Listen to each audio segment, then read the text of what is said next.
Check, check, check, check, check, check. Check, check, check, check, check, check, check, check.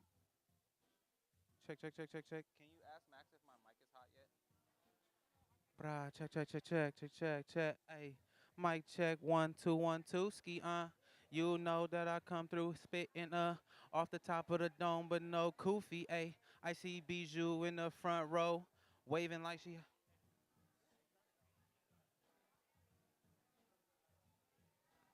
Check, check, check, check, check. Okay. Oh yeah. I just gotta project, right? Yo, yo, yo, yo, yo, yo, yo.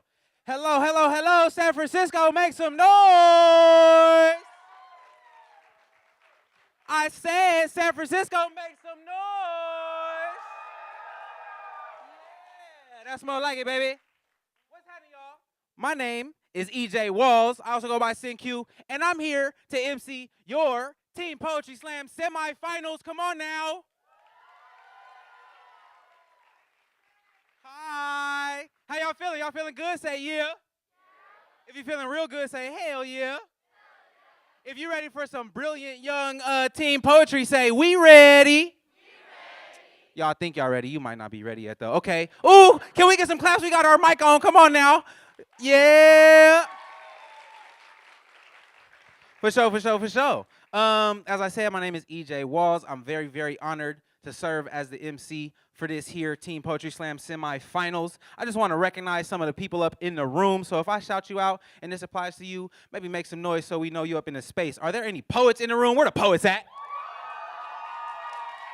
Okay. Where the artists? Where the organizers? Where the educators at?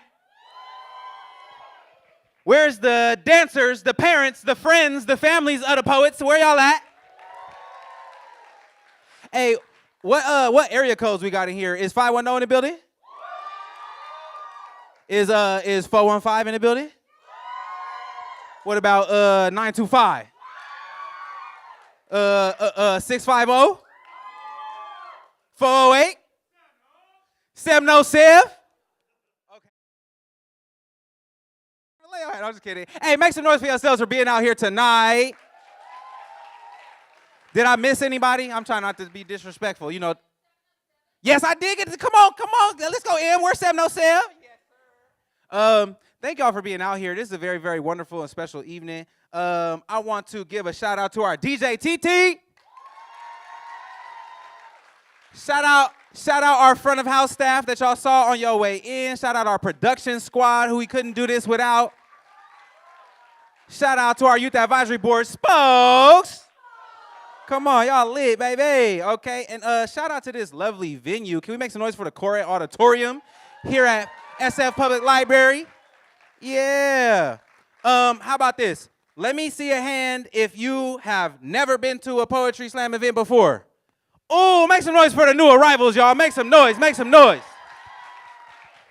Now, if you have been to a Poetry Slam event before, let me really hear y'all in the building.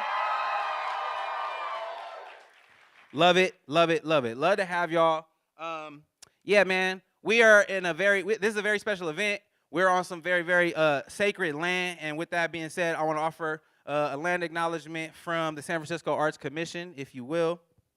So as the indigenous stewards of this land and in accordance with their traditions, the Ramaytush Ohlone have never ceded, lost, nor forgotten their responsibilities as the caretakers of this place, as well as for all the peoples who reside in their traditional territory.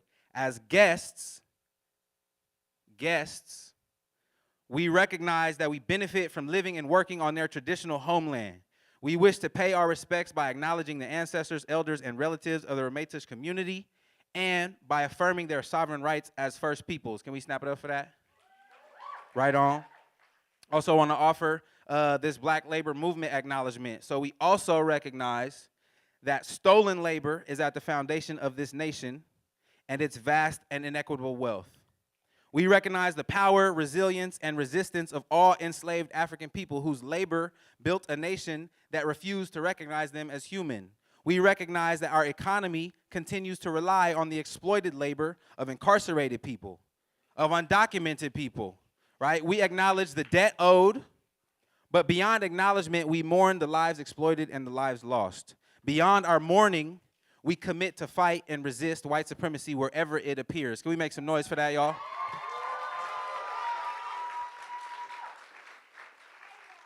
Whew. I'm hot up here, man. I'm ready, okay?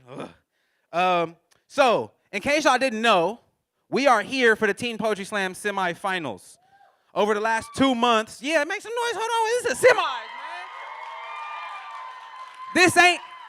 This ain't your mama and daddy's poetry slam, okay? This is the Teen Poetry Slam semis, all right? We really finna get it cracking in here, okay? Over the last 2 months, over 50 young people have blessed the stage in friendly competition, in order to make it to the semifinals tonight. The Teen Poetry Slam is a tradition started by Youth Speaks back in 1996, y'all. The Teen Poetry Slam is almost as old as me. That shit crazy, okay? So to tell you more exactly about how the slam works, I'm going to kick it over to somebody very special, and that is your host of tonight's event, Letty. Hello, everybody. Hello, thank you so much for coming out tonight. So, the rules of Poetry Slam. Poetry Slam is a competitive poetry event. We're here to provide a platform to celebrate some of the most incredible and urgent young voices in the Bay Area. Give it up for the young people, y'all. We have 5 lovely judges right here who will be scoring the poems on a scale of 1 to 10. Low and high scores are dropped, and the 3 middle scores are added together for a max total of 30 points. So tonight, the scores are silent. The scores are silent in effort to de-emphasize the scores and better center the voice and stories of the participants. So we will not be announcing the scores for this slam, but if any poets want to know their scores, come see me after the slam, and you can have that information. But top scoring poets will advance to the Teen Poetry Slam finals happening April 19th at the Atrium Theater here in San Francisco.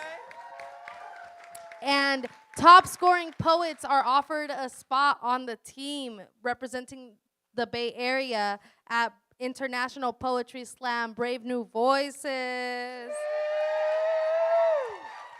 Are y'all ready to meet your lovely and humble and most amazing judges? All right, so first, we have Mabina repping East Oakland / the town / the Bay / worldwide. A book that Mabina recommends is All About Love by Bell Hooks. We also got the amazing, talented Erica Burrell repping the city, and a book that she recommends is What Would the World Be Without Black People, written and illustrated by Erica Burrell. Go Cobb.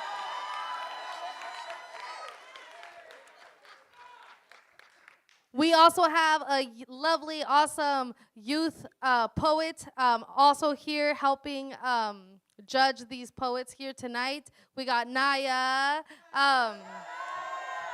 repping San Francisco, and Ruth Osawa Soda School of Arts. And a book that she recommends is The Lost Year by Catherine Marsh. We also have Cece repping Richmond, California, and Ruth Osawa. Thank you so much for coming through. And a book that Cece recommends is Stamped by Jason Reynolds, which is also in the lobby. Go get it. It is for free. Cece says that she is obsessed, so she's a good critic. She got good taste. And last but not least, we got Jonelle. Jonelle is repping the 415, the 916, and creative communities worldwide. Give it up for all these worldwide poets. And a book that Jonelle would recommend is Tao of the Woo by RZA.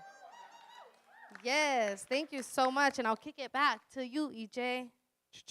One more time for Letty and our judges, y'all. Y'all don't know this. They got the hardest job in the house. Who the hell want to score a poem? That's crazy, right? But they did it anyway because they make this possible, and y'all make this possible. So make some noise for them and yourselves for being here tonight, okay? So, Real quick, I want to offer just a general content trigger warning, okay? We acknowledge that the words of our young folks are very powerful. The stories that they're going to tell are so deep and so powerful. And the poets are going to get on this mic today, this one right here, and they finna speak their truth, right? And they're going to tell us something we need to hear, whether we knew it or not. So, yeah, exactly. They telling you right now, like, listen up, okay? I don't know what else you're doing in here, but you need to be tapped in. So, whatever it is that they're going to offer us, it includes topics that might be physically or emotionally activating for folks that are in the space and maybe cause them to relive traumatic events in their minds and in their bodies. So this is like a collective content warning and just an encouragement. If at any time you're feeling overwhelmed, you feel like you might need to remove yourself from the space, you are more than welcome to do so. We have a decompression space outside held down by some dope, wonderful You Speak staff. You could go draw, do some crafts, just get your mind right, get your mind off of whatever it is that's bothering you, and then rejoin us whenever you feel okay with that, all right? Yeah, so shout out to the support station. Shout out to y'all. Shout out to self-care. That's what this is all about. We know the poets are doing it. We got to do it as well. So with that being said, another way that we are showing self-care and the fact that we love ourselves and each other is just trying to be safe, you know what I'm saying? So again, give it up to our front of house staff that was working the door. We want to thank y'all for signing in and doing what you can to keep this event safe for everybody. If you are wearing a mask, we appreciate you. We ask that you keep that on the whole time. We know that the library policy does not require it, but we're trying to stay as safe as possible. So if at any point, if you're feeling symptomatic, if you're feeling like you're not really doing all that well, we just ask that you, remove yourself from the space. But we also acknowledge that every cough and every sneeze don't mean that the person next to you has COVID either. You know what I'm saying? So let's just be mindful of ourselves, the space that we're taking up, and know that we all want to leave out of this event as healthy as possible and live as long as possible. Ain't that right? Okay. You will see that the poets will be performing without masks. That's because they took a test when they got here, and they said, we finna share these mics. We about to make sure we do it right. All right.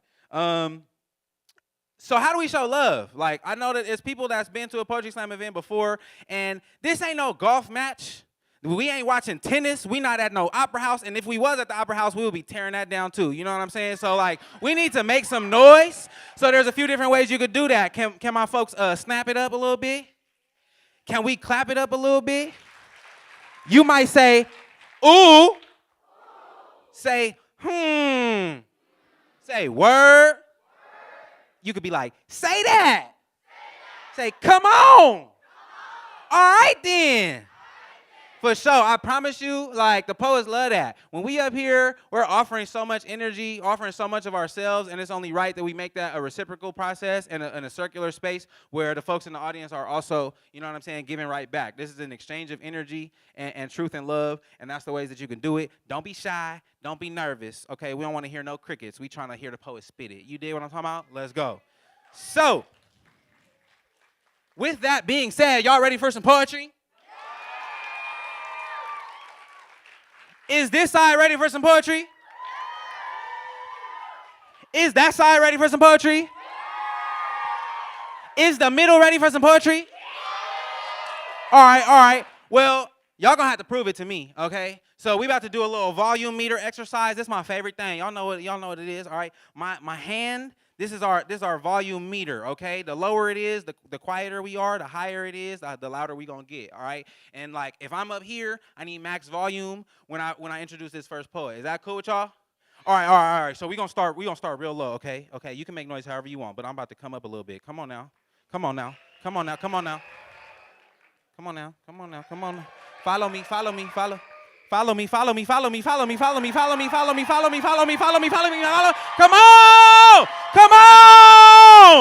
Let's go! All right. So, it is my pleasure to introduce your first performer of the night. The first poet of the night is what we like to call a calibration poet. This poet serves as the judges' barometer for their scores, and they're not part of the competition, but it's just so that we can make sure that we're keeping the scores fair throughout the entire competition. And the calibration poet is hella important, y'all, so we got to show them the same love we show everybody else. So on deck we have Lauren, but before I bring up Lauren, I need y'all to help me welcome the one, the very only, Jackie! Come on.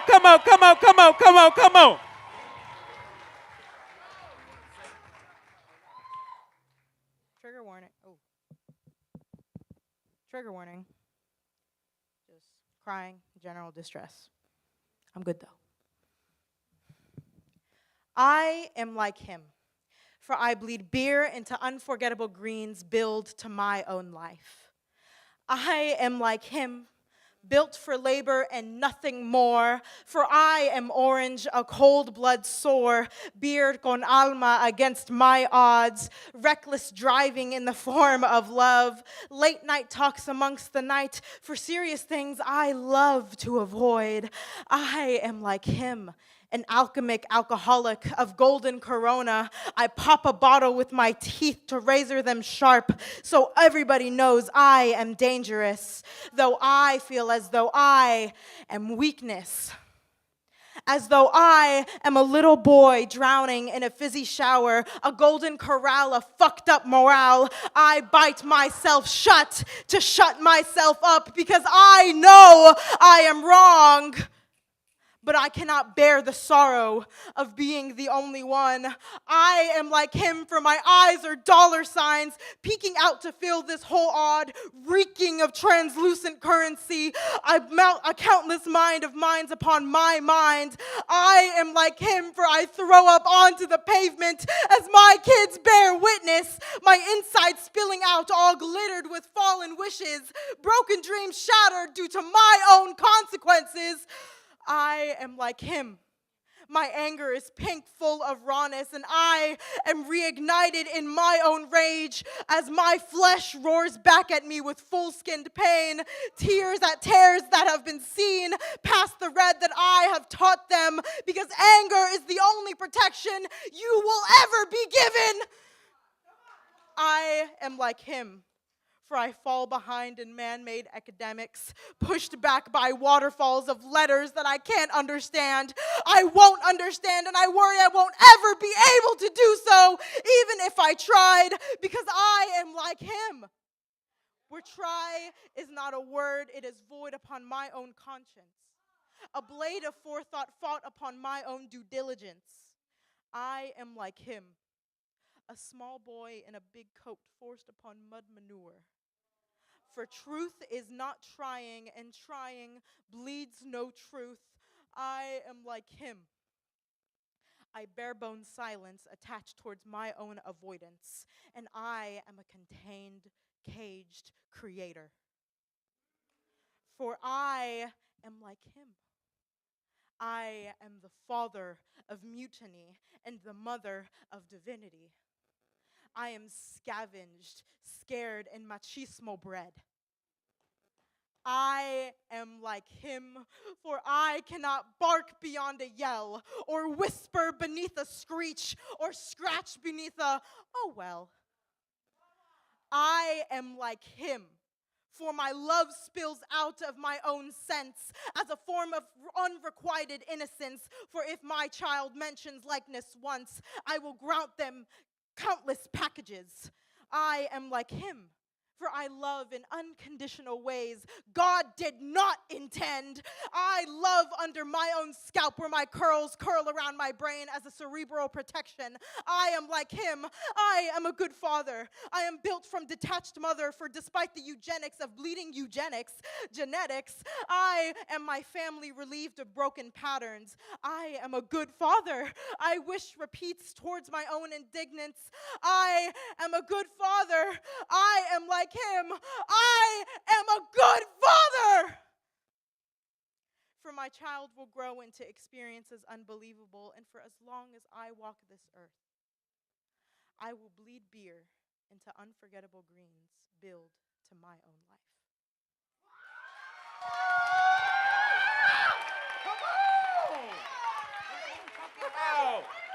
Hold on. Hey, hold on. Is we slamming or is we slamming? Like, come on. If you heard the poet say, we hear you. Say, we love you. Say, thank you, poet. One more time for Jackie, y'all. One more time. Oh, yeah. Oh, yeah, we loose now. Are we awake? We done dusted off the mic. You know what I mean? It's ready. It's hot. It's hot and ready, no Little Caesars, you feel me? I heard they don't even do those no more. They was $5, now they like 6 and some change. Inflation is crazy. Anyway, y'all ready? Y'all ready to get the slam popping? All right, I'm gonna get up out the way. On deck we have La Ceci. But coming up to the mic right now, I need y'all to make maximum noise and show all the love for the poet, Lauren! All the way till Lauren hits the stage, all the way till Lauren hits the stage, all the way, yeah!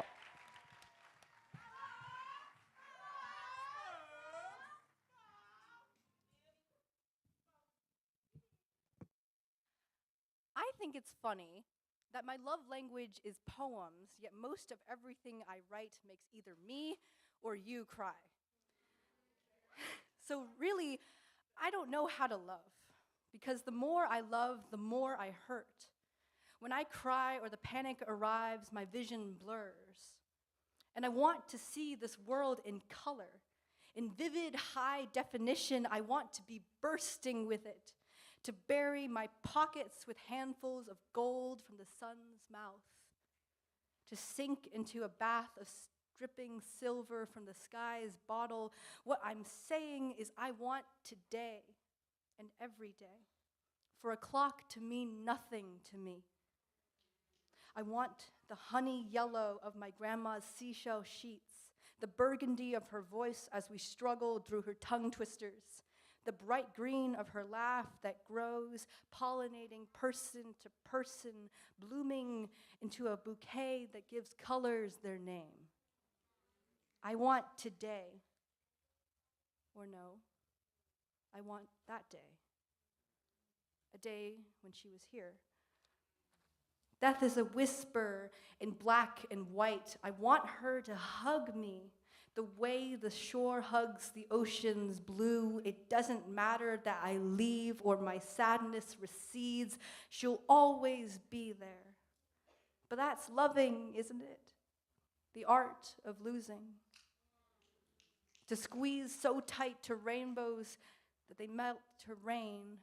And to you, I want into the mysteries and pitfalls, the beautiful and the butterflies. I want it all. I want to hold on to you, even when your other hand is in God's. I don't say it, but I think I'm afraid. Not that I'll be alone, but that you'll leave the time we made. When I'm left with myself and she's the only one I'd rather leave. Is it coincidence that I can't love myself, but am known for the love I give? That grandma loved me more than everything, but could never save the last of anything for herself. If anything, we are lovers in translations, because I am a poet after all, gardeners of cycles. Yet I'm a novice at this love thing, if I'm honest. When all I could lose is right in front of me, when losing is part of loving, but I want it all. The poems and the rainfall, the deep purple of lightning storms before a hug from my dad, the fierce cold gold of my mom's smile, the fiery red of a new year in a country I know but can't call mine.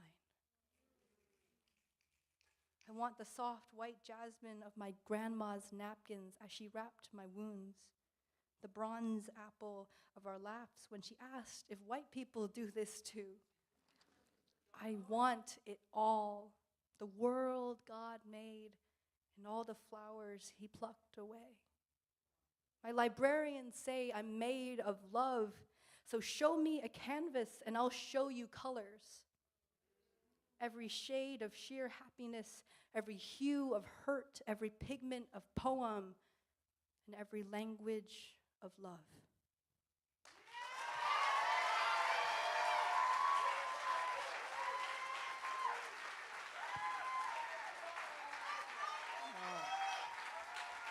Come on now, can we show Lauren some love, y'all? Can we show Lauren some love?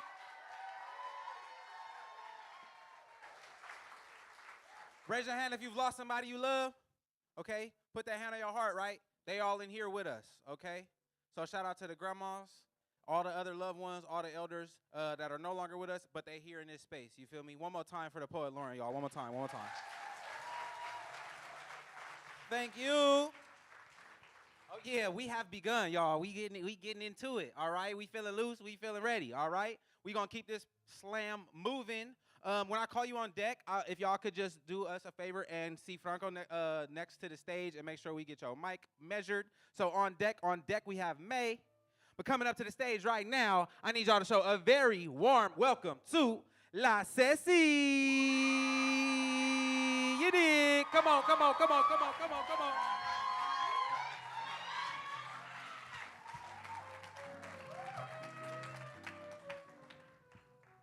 Lady Liberty lies. They said the large copper woman shows us we're safe. That her torch lights the immigrants' way, knowing damn well our families wouldn't see Ellis Island. Rather, crawling the Arizona desert in the dark, young elementary said to use her as a guide.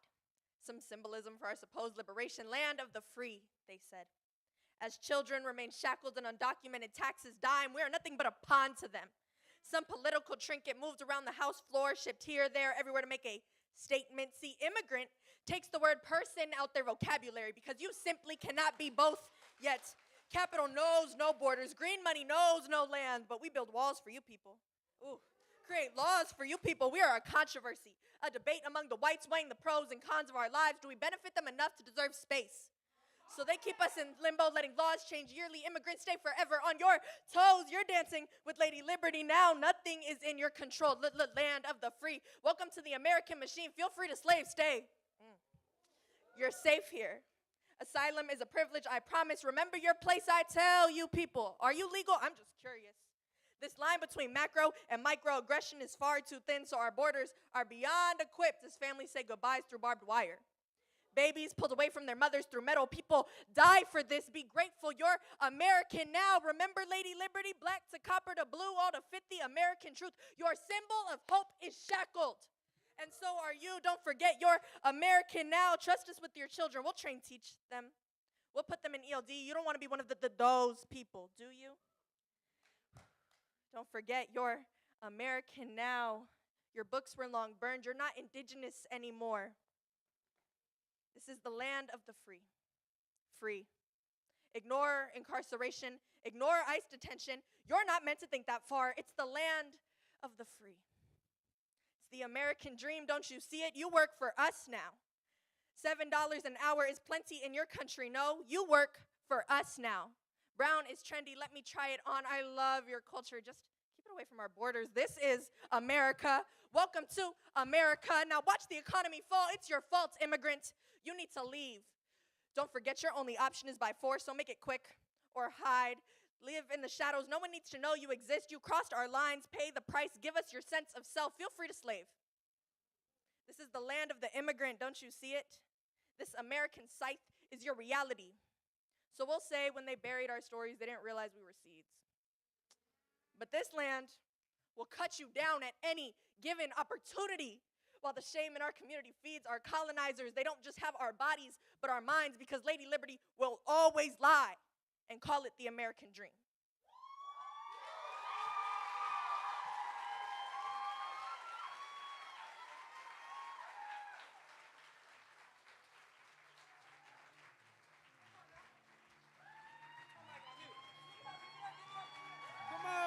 Come on. Make some noise for Ceci, y'all. If you don't got an immigrant in your family, somebody that was not born here has contributed something to your life, okay? I'm going to just let y'all know that right now. So say word, tell the poet, speak truth. Say thank you, poet. One more time for La Ceci, y'all, one more time. On your toes. Let's go. Okay, Leanne, you are on deck. Leanne, please see Franco stage right. But coming up to the stage right now, y'all ready for the next poet? Y'all ready for the next poet?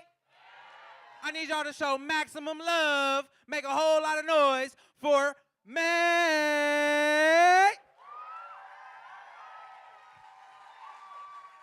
Keep it going until May hits the stage. Keep it going until May hits the stage. Let's go.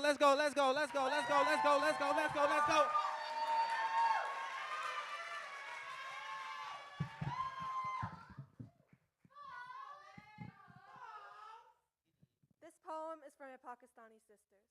Sisters that dance with me in blood and sisters far across the seas. The waves calling to us, bringing us closer. Their faces I struggle to find in the neighborhoods of San Francisco. I call for them, hoping for a response, but all I am answered with is the echo of a heartbeat. I want to travel to the country my father was born, where I can see a culture like my own, to see the same thick, blessed hair cascading down my sister's shoulders.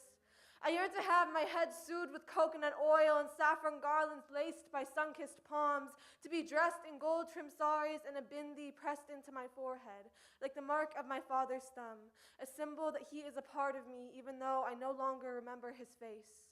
My sisters and I will dance under raindrops, sticking out our tongues to catch the gift God sent us today. We will sit under the acacia tree and eat the mangoes we stole from Dottie's garden until our lips are tainted by the sticky sweet syrup and our tongues can no longer taste. My sisters and I will play tag in the sugarcane fields, returning home with raw, scratched legs. We will bargain with the shopkeeper until he is fed up with our nerve and sells us bangles and henna for only 1,000 rupees. I would like to believe my sisters and I have a stronger bond than any blood ties or super glue, but I will never know. I am stuck in America, unaware of the lives my sisters lead far across the seas, because I can't travel 7,666 miles away to a country that is more dangerous than I know. So I stare outside my window and watch the San Francisco fog roll in, wondering what it feels like to oil my hair with coconut or lace a saffron garland, to have a bindi pressed into my forehead or sink my teeth into flesh of stolen fruit and come home with legs gnawed by sugar cane. My sisters know what it's like, but I wish I did too.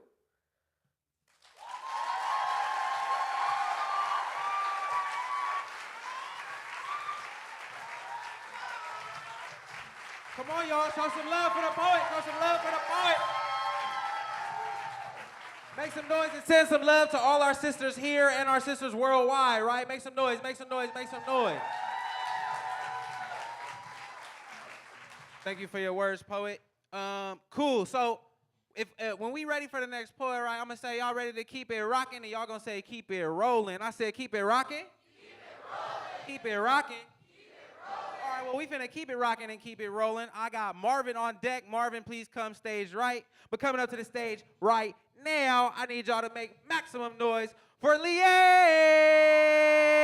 Come on now, come on now, come on now. Let's go, poet. Let's go, let's go.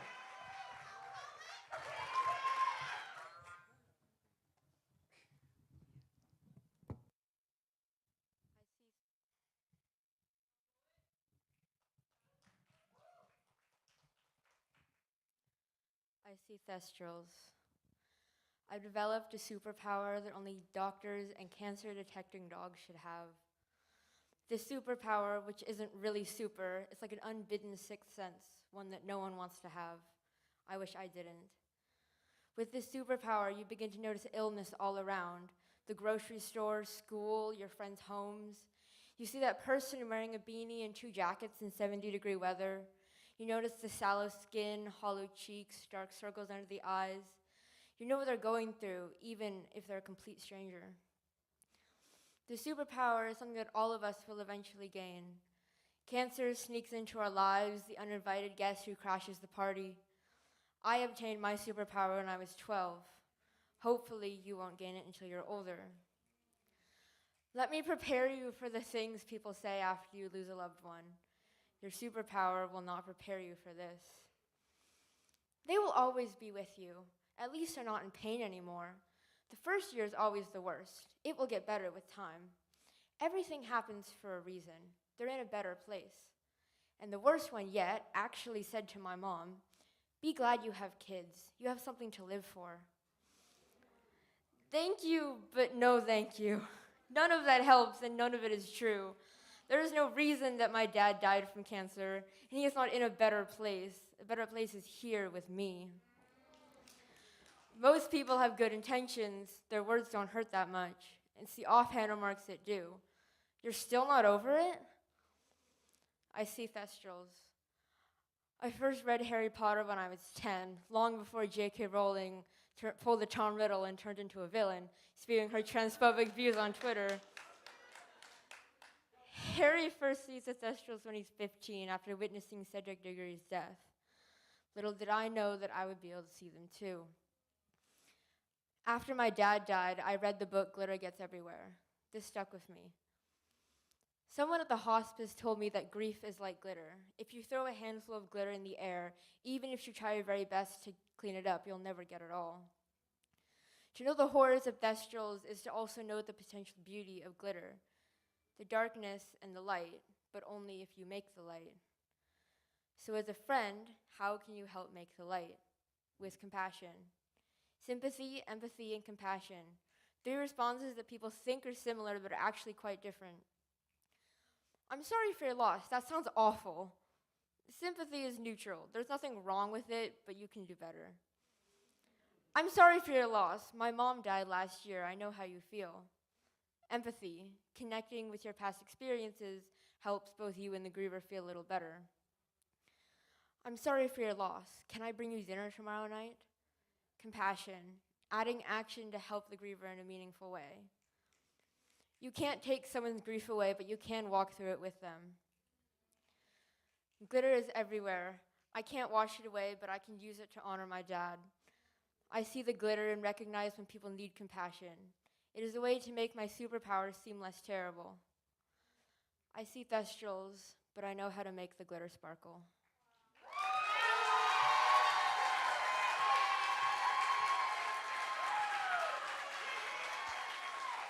Come on now.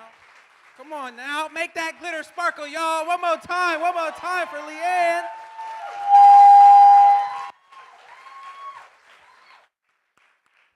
Can we all take one collective breath together? Okay, let's inhale. And exhale.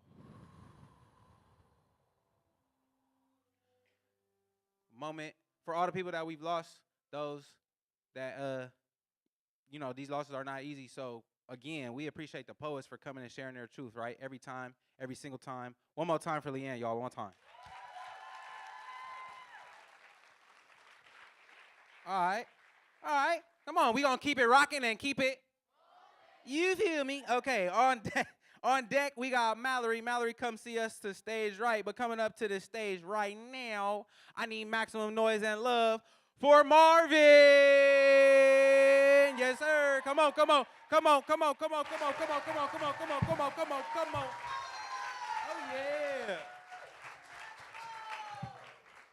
yeah. I just want to open up with a little background on the piece. This was like a quote that stuck with me. It was in reference to like a scholarship that Pharrell Williams made for like black and brown students. And the quote was, "This is a reinvestment on our ancestors' sacrifice."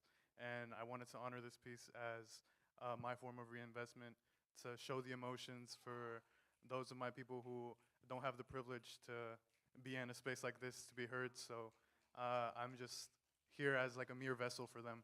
And that's why I'm just really grateful. Thank you.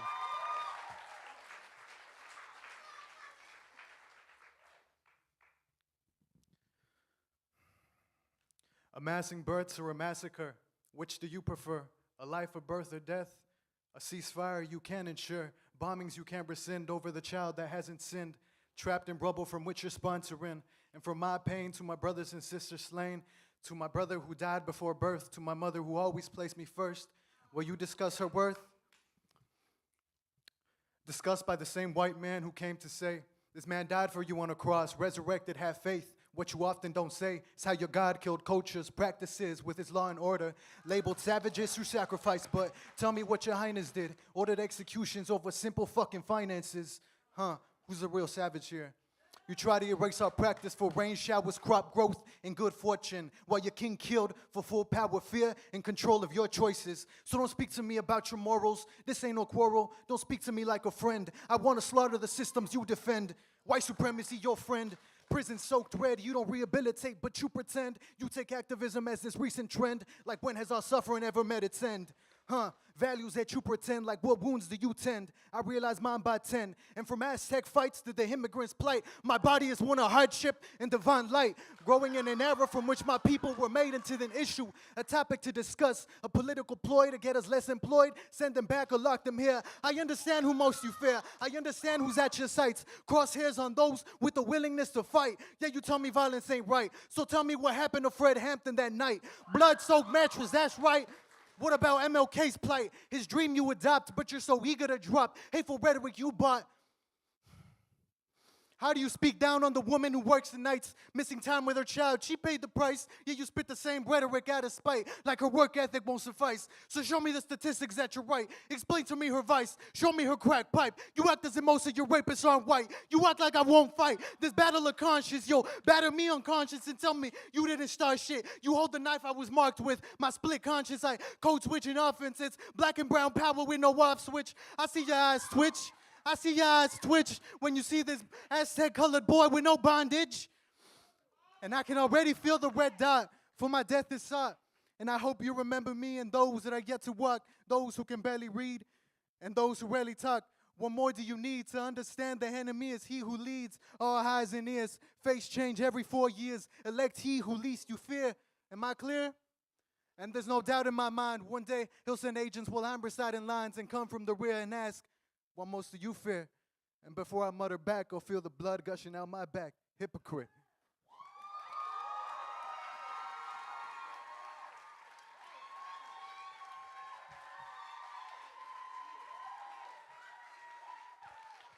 Yeah, I know y'all heard the poet, man. I need to hear it. Come on. Say bars. Say spit that. Truth. One more time for Marvin, y'all. I'm fired up. Bro got me in my element, okay? While I'm at it, if you didn't know, every year, Youth Speaks has an event called MC Olympics for all the MCs, for all the people, the young people who write bars, spit bars, who rap, write songs, whatever it may be. Tap in with us this year. Our theme is Verses and Vibes. The event is on May 24th. 2024, that's this year, yeah, in a couple months. But come kick it with us, man. We got everybody who makes music, if you rap, if you spit, whatever it is that you do. And we also got some workshops in the meantime for anybody who wants to come kick it and share space. So I'll tell y'all some more details about that soon. But we finna keep it rocking and keep it exactly. See, we done caught on. I love it. Y'all learn so fast, okay? So on deck we have Julia. But before I bring up this next poet, just want to offer a quick content warning for rape and sexual assault. So shout out to the next poet. I need y'all to show maximum love and get nice and loud for the one and the only Mallory. Come on. Come on, come on, come on, come on, come on, come on, come on. Let's do it. Let's do it. I've always wanted to be on the reality show Survivor. My mom and I used to curl up on the couch after a long day and watch someone else's struggles broadcasted for a change. It looked easy. Today, I'm a survivor, just not in the way I wanted to be. I don't want my trauma filmed in guilt. I don't want anyone to watch me suck down my pride like it's escargot, navigate the rumors to figure out if I'm lying or telling the truth, marvel at what my body was put through. If I'm being honest with you, I hate being a survivor because it implies that I made it out alive when others didn't. The thing is, survivors of rape are constantly in survival mode, living like we never left. I'm asking you, is surviving the same thing as living? Because sometimes I feel like he sucks the soul out of me and I never got it back. The thing is, survivors of rape are constantly trying to survive themselves. Leaving him was the first half of the battle. Finding myself again was the second. They tell me I'm strong for surviving, but I felt weak for so long. I'm not sure I could look strength in the eyes and tell you what it was. I'm a survivor. I'm still trying to lift a history of abuse from off my shoulders. I'm a survivor. I'm supposed to be strong. But when I crawled across the finish line, my pride dragged on the ground. The heaviness of my soul pulled my body to the earth, and I crossed the finish line holding pieces of my heart in my hands. I'm a survivor. But I don't feel strong enough to call myself one. Maybe that's why I keep finding myself in situations where I can relive what happened to me, because if I was a survivor, I would have done everything differently. My pride would have given me the confidence to spit in his face. My self-worth would have given me the wisdom to know my truth was my truth, and the self-love I had for myself would allow me to marvel at my strength. If I was really strong, I would press rewind, pause at the moment that changed everything, run it back, run away, run as fast as my legs could carry me, and live with the strength to keep him out of my life. When I started writing this poem, I wanted it to be powerful. I wanted it to have the strength to empower everyone in this room, but I realized poetry isn't poetry unless it's honest. My lies are enough to fuel a war. I don't need them invading the one space where I find peace, because I don't feel strong yet. I've been made to feel small my whole life, but I'm coming to realize the conditioning I'm doing to strengthen myself is breaking me. They say what doesn't kill you makes you stronger, but if I keep taking this hammer out on my glass heart, it's going to shatter. I still don't know what the prize is for surviving this. I haven't received my $1 million yet. But in the meantime, I'm going to keep surviving. And the day I can look in the mirror and see strength is the day I know I've healed, is the day I know I'm not surviving anymore. I'm living.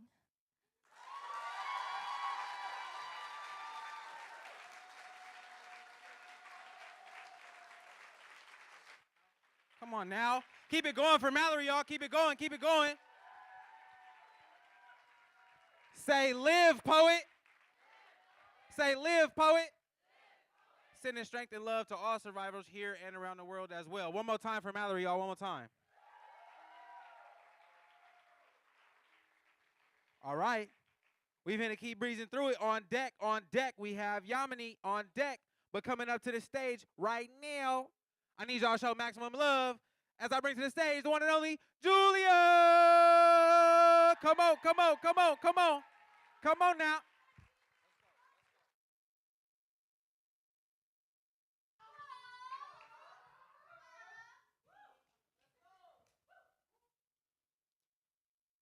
In recent years, microplastics have been documented in all parts of the human lung, in maternal and fetal placental tissues, in human breast milk, and in human blood. We are all made of microplastics. When I was born, my mother planted her placenta into the soil and watched as I grew into a half-tree, half-power plant. Branches and smokestacks reaching to the sky, call it solar power. But they sold me on a sunset. And soon litter laced my bloodstream, coal choked my roots, crawled up my throat so I can never forget what is coming is toxic and technicolor. Like an orange sky so thick it can be picked from between my teeth, spit out, or retail cities choking out real ones like the bay rising up to swallow my home and heart down in a single sip, stoked by greed and green, and we are all made of microplastics. Made to believe we are destined to despair like litter on the side of the highway, complicit in our own destruction, meant to be churned out for consumption and corruption and a lifetime of leaching hurt and hate into the earth that has raised us. We forget that both a landfill and a vegetable garden feed off of being fed. And we forget that we are all microplastics, as in we are indestructible. We are lined with something that makes our core unkillable. And if my plastic is meant to last forever, let my love last too. Let them become the same thing. Let my plastic bottle bones become barrels strapped like babies to backs, bringing water clear as rain to Flint, Michigan. Let my egg carton hips cradle families away from the fire in Paradise, California. Let my veins become vines, photosynthesizing factories back into forests in Cancer Alley, Louisiana. Let my skin turn the sun and wind into a love language, like power, like new energy for Osage, West Virginia. Watch as my body, designed for disposal, comes back to life. Watch as we come back to life. The thing about microplastics is they never die. If the world is in our hands, it means it will stay alive. Watch us grow a family out of a styrofoam cup. Watch us seal the cracks in a reservoir with candy wrappers, picking up new hope from something once deemed flimsy. Watch as we build a city, fortifying what was already indestructible with a stubborn resolution to stay alive. Our microplastic selves still surviving, not despite of our plasticity, but because of it. This land is not lost to landfill. This earth is not lost to fire or to flood. This body may be microplastic, but this heart is human. And while battered, is still beating out a song of love and longing for a world that turns what sought to destroy us into what seeks to survive us. Our care, our healing, our love, surviving.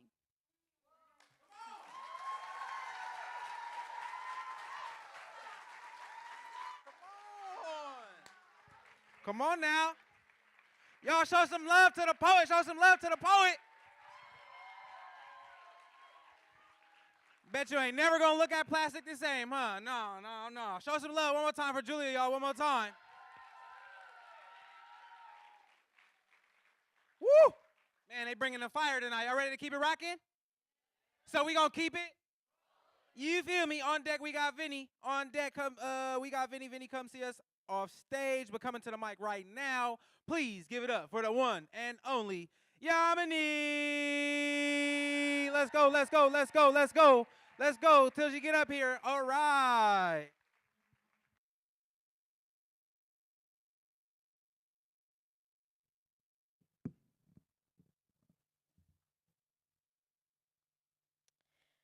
My grandmother used to tell me stories of the share and the chua, the lion and the mouse, how size was never the measure of strength, that cunning was how one survived. She'd lie down next to me and tell me, listen carefully, Mary Butcha. And I like to think that she knew just exactly what that story would mean to me someday. Storyteller, history keeper, a line of females passing down the right stories from one generation to another. Find your value in your mind. I can hear her. I can see her, Saraswati, goddess of knowledge and fertility, in the same breath, watching thousands chant her name in prayers as if women weren't burnt alive on pyres lit for dead husbands. Call her no good witch, purposeless, too feeble to be anything other than a jewel, forgetting that knowledge and fertility share the same divinity. Don't you see her? Don't you see the line of women as endless as Draupadi Sari when the Shasana tried disrobing her, even in our holy books? Isn't it always the same damn story? Isn't it always the same damn reason? The only difference is the gods punished her tormentor. Even while they ignore the hundreds who follow his example, how conveniently we forget the military leaders, the advisors, the politicians and guerrilla fighters, the women who managed to claw their way to the top, bathed in blood. But what man writes a book in which a woman is his biggest nightmare? Find me a book in which a queen's achievements aren't her sons or her husbands. But we storytellers will speak. History on our tongues, remembrance for those who weren't deemed fit enough to write their own stories. The irony will be hidden in our fables. The truth tucked away and disguised revolutionaries working in code. So I like to think that she knew, my grandmother, who looked at her granddaughter and saw someone terrified of her own skin, a scar torrent. I like to think that she knew that I needed someone to remind me of my inherent divinity and to see past everything the world would otherwise tell me to be. Remember our history. Remember who we have always been. I like to think that she saw the storyteller in me. Her granddaughter across an ocean who doesn't call nearly as much as she should, she calls me and tells me, Hindi mein baat kar. Speak in your mother's tongue and her mother's tongue. Speak in our tongue for all our tongues. Remember me before another culture takes you away and makes you forget your true history. So this is for you, my Nani. Hum aapke baare mein nahi bhul gaya. I'm still your little storyteller. Thank you.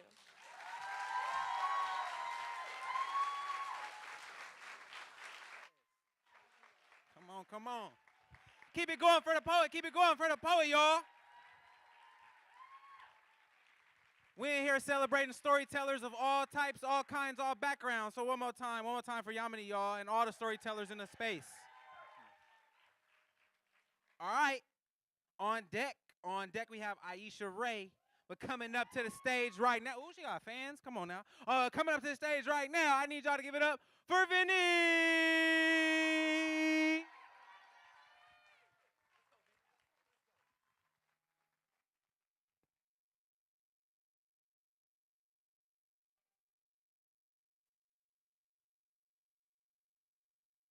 You know that moment when your heart's gonna explode, you're spiraling out of control, trying to get a grip, but there's nothing to hold, the hole's too deep, walls too steep, the mountain's too high, you can't see the peak, you want to hide, but your feet are stuck. You can't run now, your time is almost up. You've got 3 more seconds to reckon that you're prepared. 2 more seconds, 2 deep breaths, 2 last prayers, 1 more moment to collect your mind. The clock hits the chime. This is my time.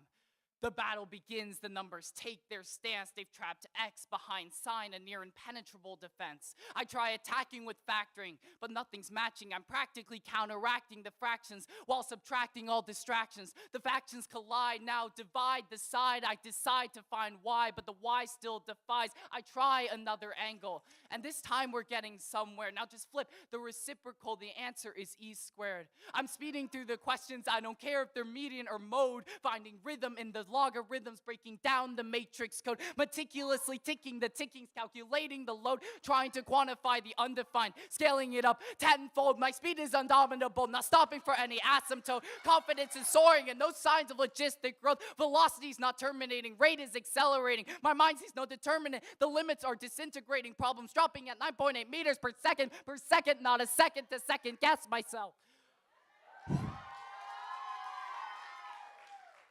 But wait a second, this problem isn't even difficult. Why is my brain so slow? Come on, think, this is not how it's supposed to go. And the numbers are defying. Now my brain feels like it's frying. Stress is multiplying, nothing simplifying. Numbers waltz around the page, but I'm missing my cue. Not fast enough before, and now I'm paying my dues. My mind's trapped in a cube, and I can't factor out. The angles turn 90, and it's all going south. What is the function of X when my brain is failing to function? I need to calm down, simplify out of this conjunction. Remember what mom said. Clear your head, count to 10, take a breath. The shapes are falling back into place. It's as easy as pi r squared. Differential equation, so simple, it feels unfair. Theta's not a problem, beta better beware. No cosines of warning, X has been ensnared. I'm speeding through the questions, no equation can slow me down. Easily factoring the conjugates, no quadratic can stop me now. I'm finding every explanation, dividing the justification. My thinking is accelerating, going beyond all expectation. My pen's faster than light speed. Take that, Einstein. The bell goes off. But I had finished just in prime time.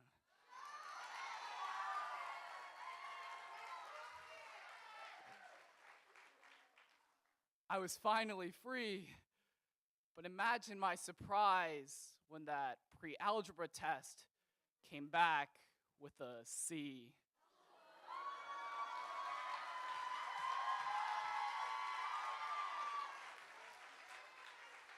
Come on, hey, give it up for Vinny. I needed a content warning for math class flashbacks, but that was bars, man. Come on, one more time for the poet, y'all. You feel me? We only got 4 more poets in this first round, y'all. We only got 4 more poets. Okay, on deck we got Jackie. Jackie, you are on deck, but coming up to the stage right now, please make a whole lot of noise for Aisha Ray.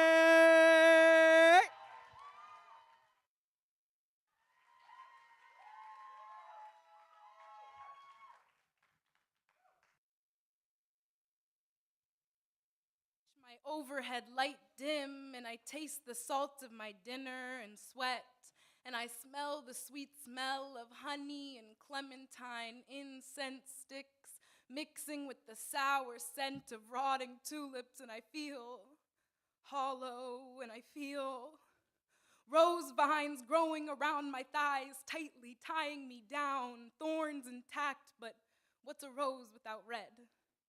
Telephone wire across my body like a seatbelt. I can hear through it.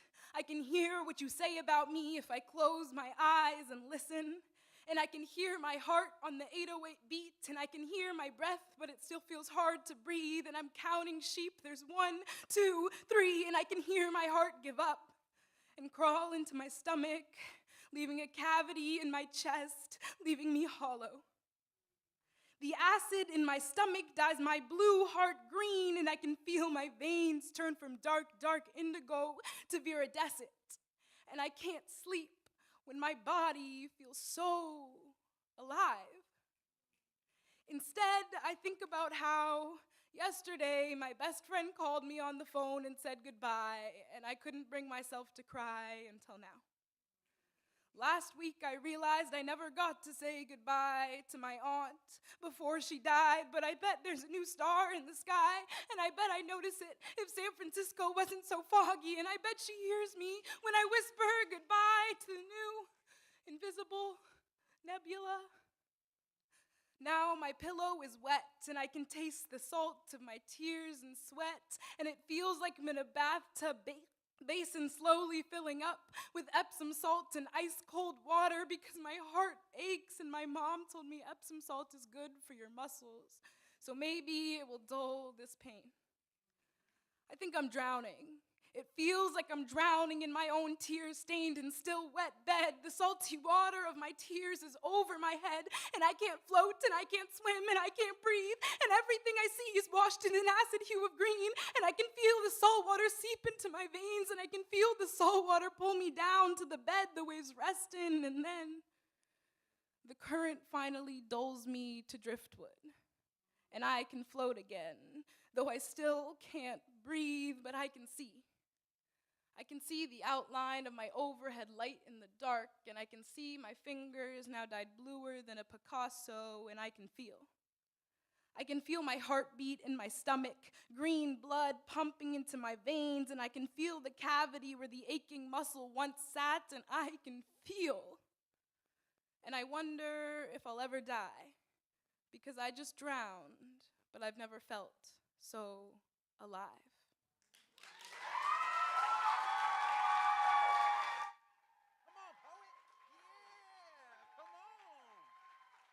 Come on, come on, come on, come on.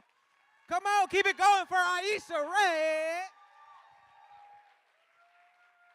I don't know about y'all, feeling alive and well thanks to these poets. We're going to keep it going because they got so much to give us, and we appreciate it, all right? So on deck we have Leo. Leo, you're on deck, but coming up to the stage right now, please show maximum love to the one and only Jackie.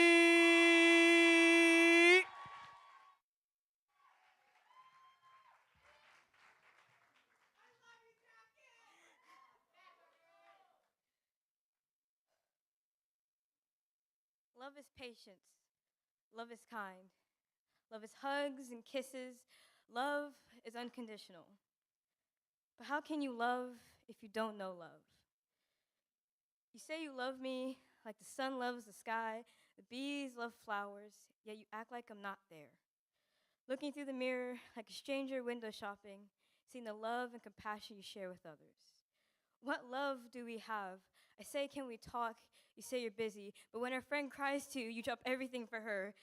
You say you love me, but you insult me. You say you love me, but you abuse me. Why can't you love me? Is it my looks? Does my melanin-rich skin, smooth and clean as silk, bother you? Does my fiery attitude push you away? Does my need for fairness displeases you? You don't love me, but I love you. I wish I could tell you how I feel. What do I feel? Happy, sad, angry? I feel nothing.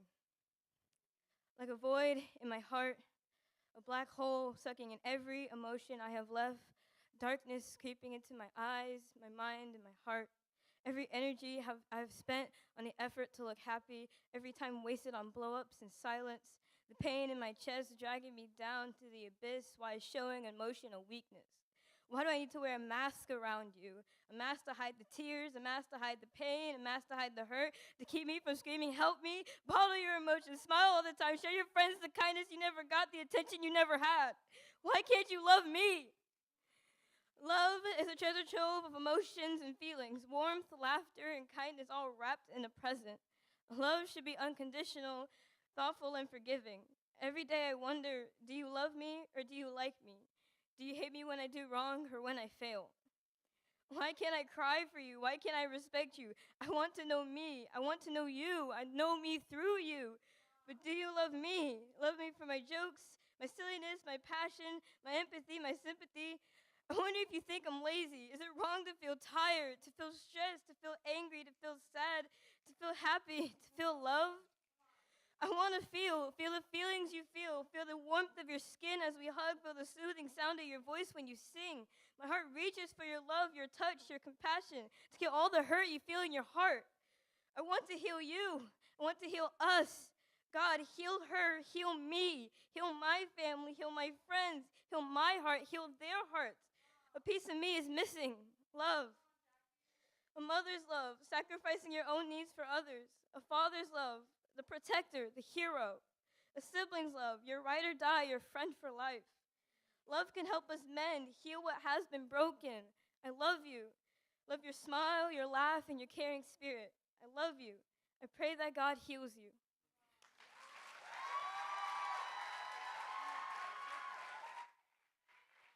Come on, y'all. Keep it going for the poet. Keep it going for the poet, y'all. Say, thank you, poet. Say, we love you, poet. Keep it going for Jackie. Keep it going, keep it going, keep it going. That's what it's all about, y'all. We got 2 more poets for our quick little break. Okay, Selma, you are on deck. We got Selma on deck. And coming up to the stage right now, I need y'all to make max love for Leo.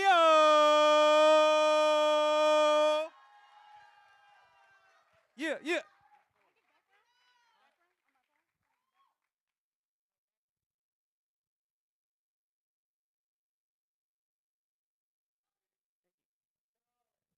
it's good. A little disclaimer, guys. I say the N-word a lot in this poem. But this poem's about the problems we face in the black community, as well as young men growing up to think that they're not a real nigga because they don't do real nigga shit. Anyways, let's go.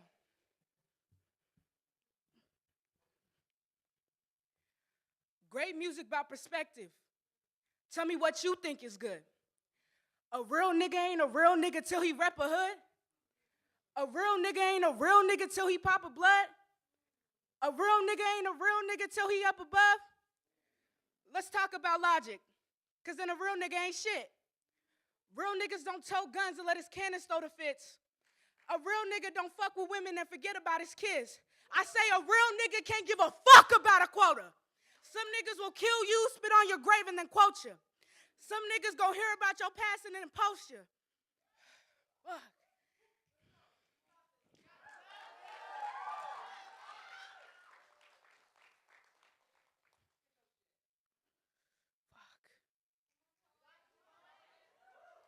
Oh.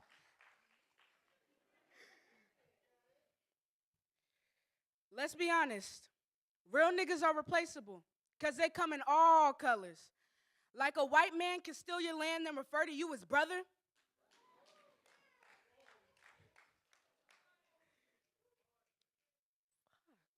Why is this so hard to remember?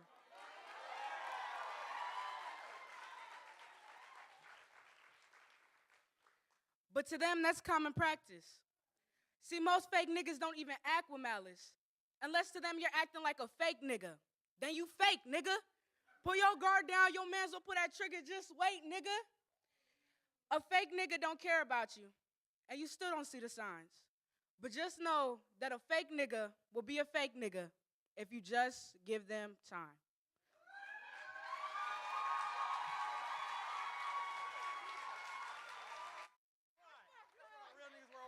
Oh, yeah. Oh, yeah, come on now. Come on, don't be shy. Show the boys some love. You feel me? I'm gonna be like, for all the real niggas worldwide. You know what I'm saying? Right, facts. All right, we got, y'all ready for the next part? I said, are y'all ready for the next part? Well, we gonna keep it rocking and keep it rolling. I need y'all to show some love to Selma. Let's go, let's go, let's go. Come on, keep it going. Keep it going until they hit the stage, okay.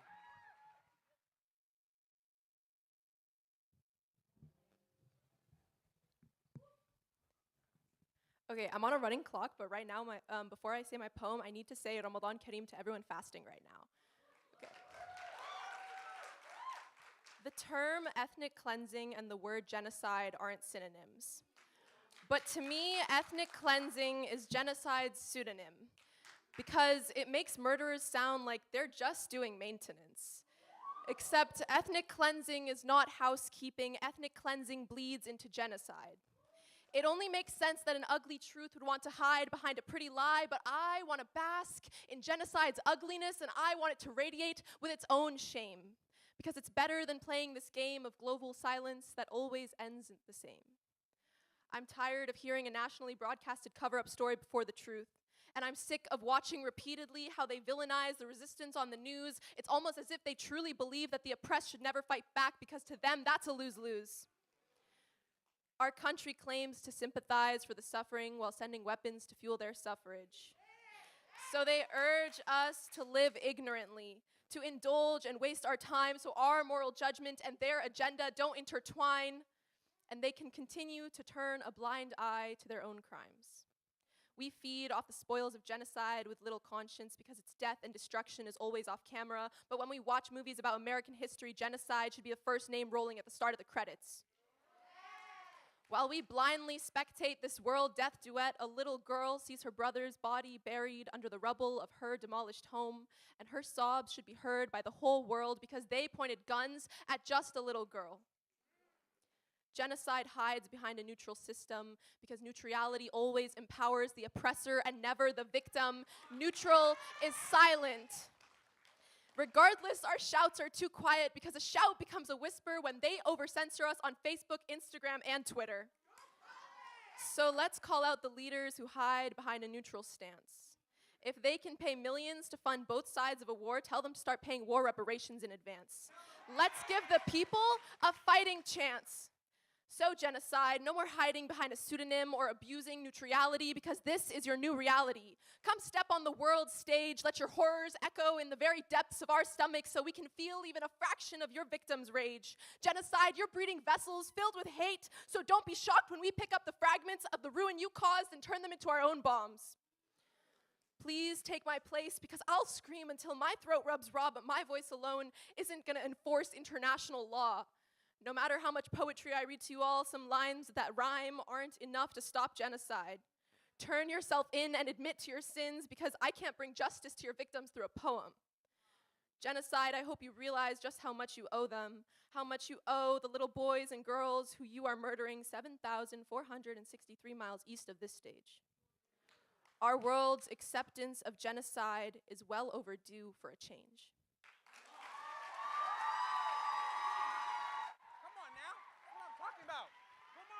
Yeah, nah. Yeah, not at all. We don't fuck with genocide at You Speaks. Y'all make some noise for the poet. Come on, Selma. Talk that shit. We don't fuck with genocide on this side at all, okay? Appreciate y'all, all right? So, whoo! We done caught some fire here tonight. If you enjoying yourself, say yeah. If you having fun, say hell yeah. These poets are spitting so much truth. So we're going to take a quick break. It's short, though, y'all. We got a 5-minute intermission. 5 minutes isn't long, but it's long enough to do one of 4 things. Can I make a list for y'all? Say number 1. You could give a good word. If you're enjoying or have been moved by any of the poets by the words that the poets have shared, you can let them know that. Send them some encouragement, some love with consent as always, because this shit is real, okay? Number 2, say 2. You could give us your opinion. We have a survey at youthspeaks.org/survey, and we would love your feedback. Let us know what we're doing well. Let us know what would bring you back. Oh, yeah. You can scan that code. You can do that in 5 minutes, all right? And yeah, we just want to know how we can make this show better for everybody out there. Number 3, can y'all say 3? You could give us your coin, okay? If you want to donate to Youth Speaks, just know that it costs about $10,000 to send a team to the largest youth poetry festival happening this summer in Washington, D.C., in the nation's capital, and that's what these poets are competing for a chance to do. So if you want to help support, send a team to Brave New Voices, you could, donate. You can scan that code. You can go to our website. We got a support page. It's lit. And if not, you could do number 4. Say 4. I know all of y'all got social media, so find us. We are at Youth Speaks on everything, Instagram, Twitter, Facebook, all the rest of the things. So you can pull out your phone right now. You can pull out your phone later, but we got about 5 minutes. We're going to come back for our second half of the show. Appreciate y'all. Use the restroom. Take care of yourself, and we'll be back in 5 minutes. I mean it. 7 in the cracking. Love y'all. See you in a minute.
Huh.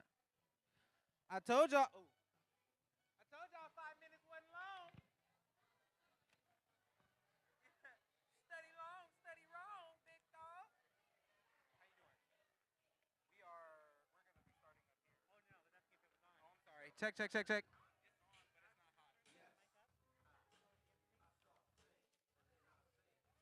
Hey, check.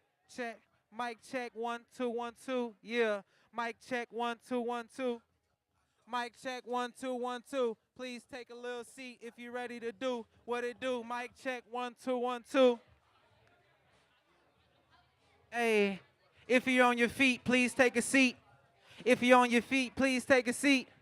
If you're on your feet, please take a seat. We in here celebrating poets spitting heat. If you're on your feet, please take a seat. If you're on your feet, please find your seat. Every poet in the house is spitting heat. You know what we do, and you know how we creep across the stage. I had to spit a poem, I ain't read it off the page. Maybe I did, maybe did it off of the dome. It's okay, when I'm here, I feel like I'm at home. I see Bijou in the front row, getting it on. She probably got some real grub, and she ain't even care to share. That's crazy. She ain't bring me nothing, ask me what I wanted. It's cool, because you No, I don't want that. What is it? Soy Rizo quesadilla. Soy Rizo quesadilla. What you doing? I'm singing like Selena Quintanilla. Oh my God. Hey. Welcome back. Welcome back to the room. Welcome back. Welcome back for the boom. Hey, welcome back to the room. We sweeping off like a broom. Hey, but I ain't the Sandman. I call my little cousin Man. And I'm running it up. They might call me Rubber Band Man, but I ain't T.I. I ain't Tip Harris. You know that this careless? Nah. I am the heiress or the heir. I'm inheriting all the air. I'm trying to breathe clean. Oxygen. What is Gretchen doing eating on Doritos? I need some Cheetos or some Fritos. I'm a member of Migos. I'm set off or offset. I might take off and... Who get left off bad and bougie, huh? If you feeling good, say hey. If you in the space, say ho. Y'all feeling all right? Y'all got all nourished? Y'all took care of your bodily needs? Wonderful. Did you meet somebody that you didn't know? Maybe? Y'all, okay, cool. Are we on? I don't know. Hey, this is a slam and we're having a great time, right? We having a great time, right? Y'all ready for some more amazing poetry? Are all my poets back in the room? I see empty seats. Okay, boom. Let me see. Hold on one second.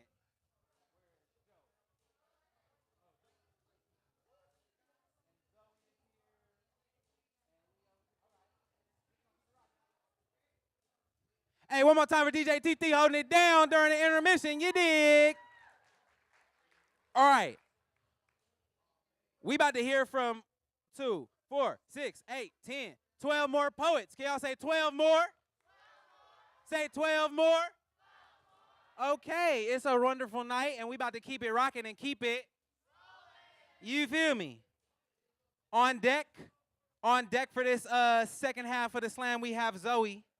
But coming up to the stage right now, to start it off, to kick us off, I need y'all to show that same love and all that same warmth for all the other poets to the one and only Joe. Come on, Joe. Come on.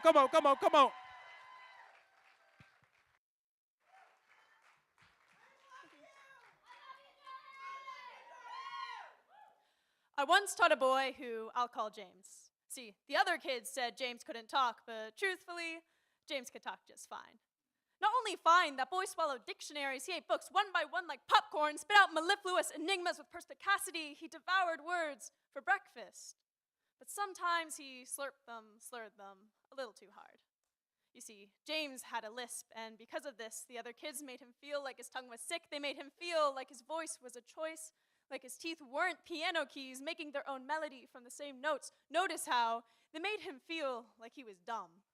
He, an 8-year-old reading double his age, but they made him hate the instrument in his own throat. It's not that he couldn't talk, he just wouldn't. I wanted to tell James his lisp wasn't a hindrance, his lisp was a declaration that he will sing the same tune under his own rules. And when the other kids called him unnatural, I wanted to tell them the only unnatural thing going on here is a group of clarinets shaming a piano for sounding different. I once taught a girl who I'll call Kayla. The other kids pinched their eyes and sang Ching Chong Kimchi Chong, which, as every Asian knows, is the funniest joke white America has ever told. Instead of saying that, she'd say naka. Instead of saying baby, she'd say pepe, a remix of the English baby and the Chinese balbei. Her sentences and tenses split English and Mandarin, spliced together with her favorite blue glitter glue. Her English is all brushstrokes, no Times New Roman, and she has somehow added the 4 Chinese tones to the alphabet. I want to tell James his voice's softness in the mess of constant, harsh consonants. I want to tell Kayla her linguistics are genius. I want to tell them they are perfect, but they aren't. You can't pass English with a half-Asian lisp the same way you can't pass the SAT with a haiku. This world is an orchestra that only lets wind instruments in. I should tell James tips on how to fix a lisp. I should tell Kayla to practice her English, wear an American tongue outside, and save her Chinese one for home, like PJs. Because those who twist the treble strings in their throat to match the tempo of everyone else win easy A's, easy lives, easy wins. But fuck it, I am a poet. To the grammar police, I am a wanted fugitive anyway. Like those words earlier, if you caught it, splixt and snopes, I made those up, goddammit. So what are English rules anyway? In elementary English, we force shapes on tongues that lips can't quite fit around, snap in half ideas that are too big, too wild for sentence structures. But we poets, we don't cut our kids' wings to match the penguins downstairs, so I tell James, I tell Kayla to look me in the eyes and never apologize. I tell them, if anyone ever tries to stop your song, don't bite your tongue, bite theirs, figuratively. Because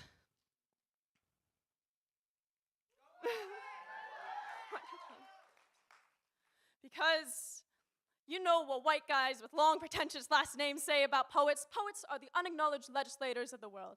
Legislators, I'm sure James knows what that means. It means when the rules threaten to break your neck, you break them instead. It means when the world doesn't like your song, write a new world, one lispy S at a time.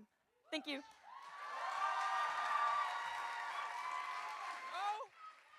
Yeah, Joe. Okay, keep it going. That's how we start off the second half of the slam.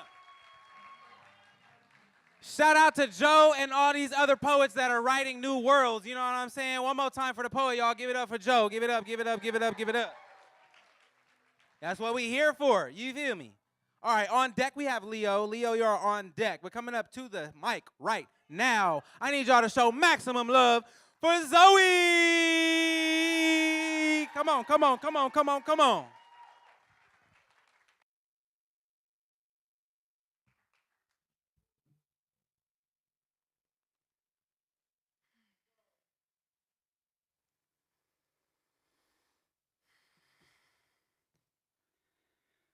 Sometimes I am asked why I write spoken word, and the answer is easy.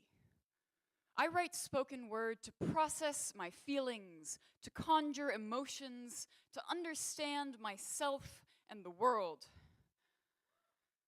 Sometimes these answers feel true, but sometimes it is night and I am scared. I'm writing about the election and my classmates tell me they don't know who to vote for. I'm running through a list of my most feminine clothes to plan for my trip to Texas, a grasp to preempt objections to my use of the public restroom, and fear feels the same as anger. Or maybe I am just angry. I don't write about my anger. Almost never do I cough up the blood that is my rage, bilious and bitter.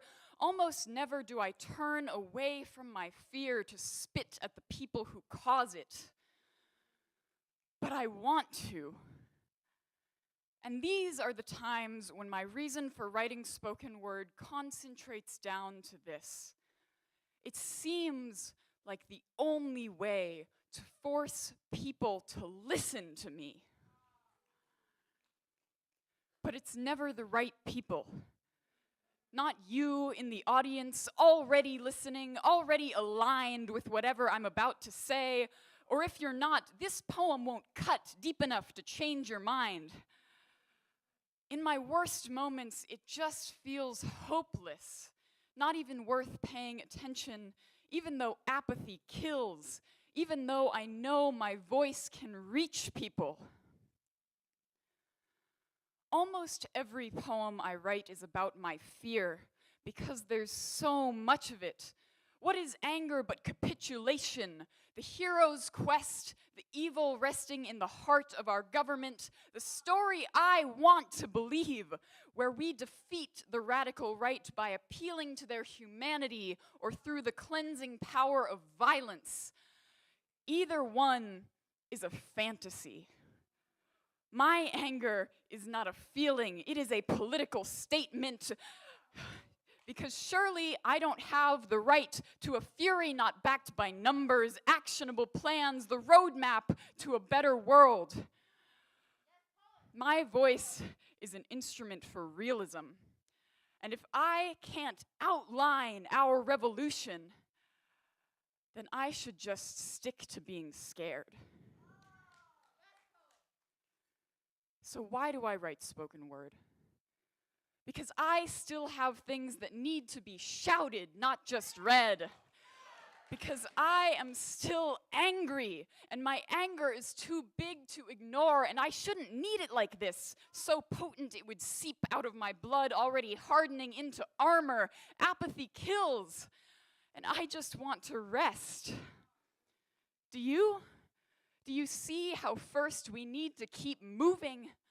There just aren't enough of us in the room, and we don't have time to wait. So I have to keep writing.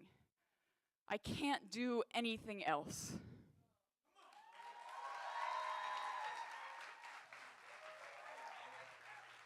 Yeah, come on now. Yeah, y'all give it up for the poet, okay? This is what we here for. This is exactly what we here for. We writing away fear so we can stand in truth, right, and stand on business. You know what I'm talking about? One more time for the poet Zoe, y'all. One more time. All right. On deck we have Olivia. Olivia, you're on deck. We're coming up to the stage right now. Would y'all please help me welcome the one and only Leo?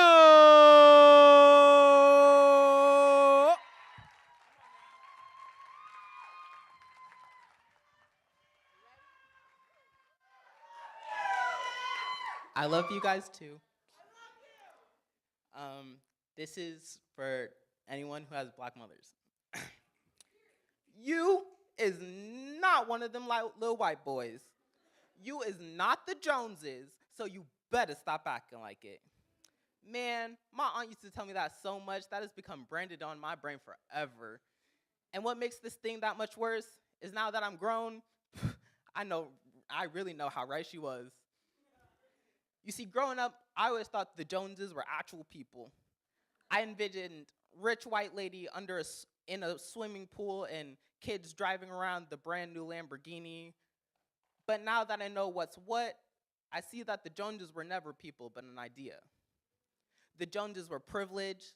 The Joneses were quality and equality. The Joneses represented the comfort of walking out your house with the semi-concrete assurance that you'll be walking back into it at the end of the day. Oh, sorry. But when it comes to me and the beautiful people that boast the shade of my body, that semi-concrete assurance crumbles to dust and is instead replaced by fear, replaced by the worry for the millions other with my face.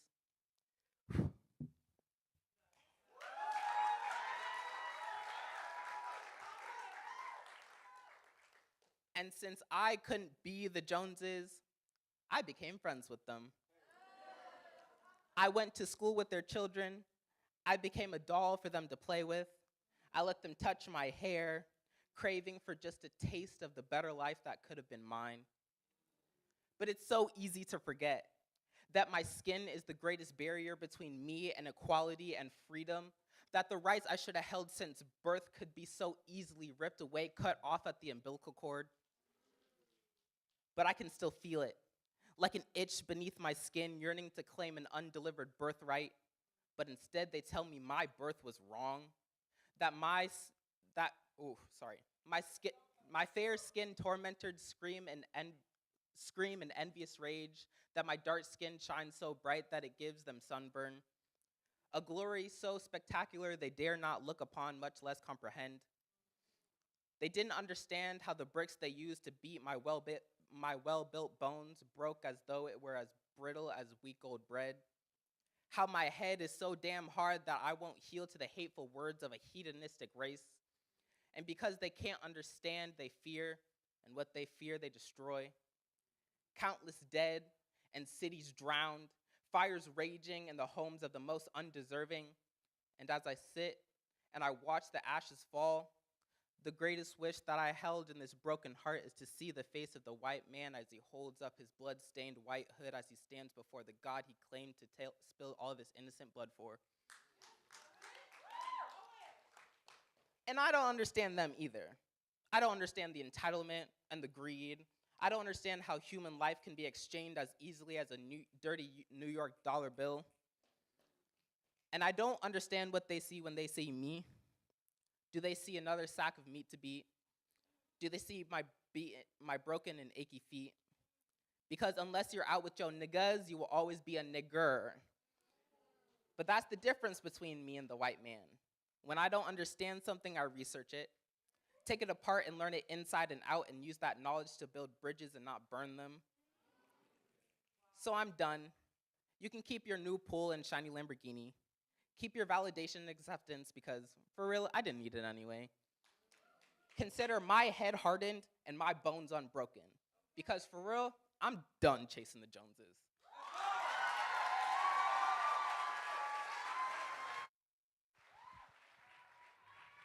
I know that's right. Y'all keep it going, keep it going. Give it up for Leo. And we ain't chasing nobody around here. We all being ourselves, and that's exactly who we need to be. You dig? One more time for the poll, y'all. One more time, one more time, one more time. Okay. We gonna keep it rocking and keep it. I said keep it. You hear me? All right, next. On deck we have Caden. Caden, you're on deck. Please see us stage right. But coming up to the stage right now, I need y'all to show absolute maximum love for Olivia. Yeah. Keep it going till she hit the stage. Keep it going till they hit the stage, okay? Okay, I can hear. Okay. Content warning for a potty mouth. Okay. Under the condition that I was guilty for the time I took to start stealing space, I have been too big for my bones. The doctor said I was a firecracker, a screaming paper-wrapped fuse too small to blow because I invited a breath too ambitious for my lungs to hold. My first words were not a greeting, but a question. I opened my mouth to ask for permission to be heard. A poet, not because I have a voice, but because without one, I do not exist. I was born this way, the wise words of Lady Gaga, but there wasn't singing when I was told we were cut short, short-limbed, short-lived. My palm line lineage wasn't built with enough spine to stay silent. With enough time, I too can be stretched thin, tall enough to be seen for what I am. Apparently, my length is below average, yet the footprints I leave are full grown. I am confined to the clothes of a prepubescent boy, defined by baby steps and squeaky toddler stilettos. They wear me as if I am not the one being cropped to make statements. I write in crayon, but my ideas are beyond my body. I don't have my driver's license, but in my dreams, my metaphorical monster truck doesn't need a booster seat by the wheel. The steps I take twice more footing than the average American. It is 3 commas worth of evolution telling me that despite not seeing eye to eye, my fucking rabbit feet have bigger shoes to fill. And if the only glass slippers I fit into are clown shoes, I will parade around in stilts to reach new heights. They stuffed a uterus in the space I occupy, engraved the dialect of motherfucking country. on my taste buds, but told me not to preach in my native tongue. If my hymns sound like gibberish, you just don't see things the way I do. I've been told that there is potential in being below peripheral, that being invisible is the greatest blessing, because to be perceived is to be flawed, to conform to a world that says short is for shortcomings. To be blind to the unseen is to fear the unknown, fear of 4'11" and a half. The doctor reminds me, as if that half-inch matters, scared of me. 4'11" and a half, as if I don't parade around like I am 5'3", 4, 5 and an 18th of ego on a good day. I offend the 5-something, sometimes 6'3", with the way I crane my neck to look up their nostrils. Says I could be bigger, that it's only an inch difference between our real heights, so I shouldn't have to lie. But ask any man under the patriarchy and they'll tell you that this is well over 3 inches. Size doesn't matter, but it does when the stranger in the dark discovers your 6-foot shadow is a shrinking figure.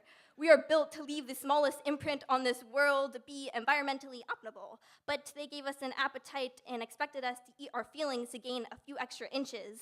But we're entrepreneurs, explorers the way we navigate the terrain of tall people. We may be too short for the kids menu, too short for the sliding door sensors, and we may not walk on water, but we've built up a vocabulary to not need permission to speak. We no longer ask, "Can you hear me?"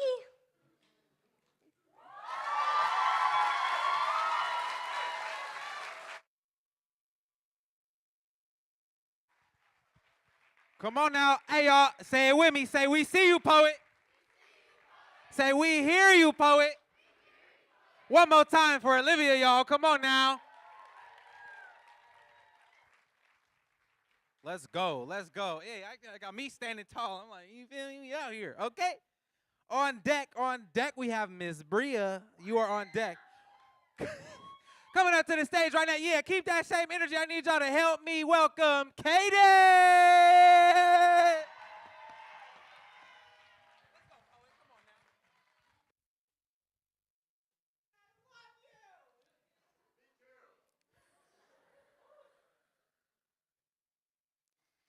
A musical theater cast is the perfect place for a queer romance.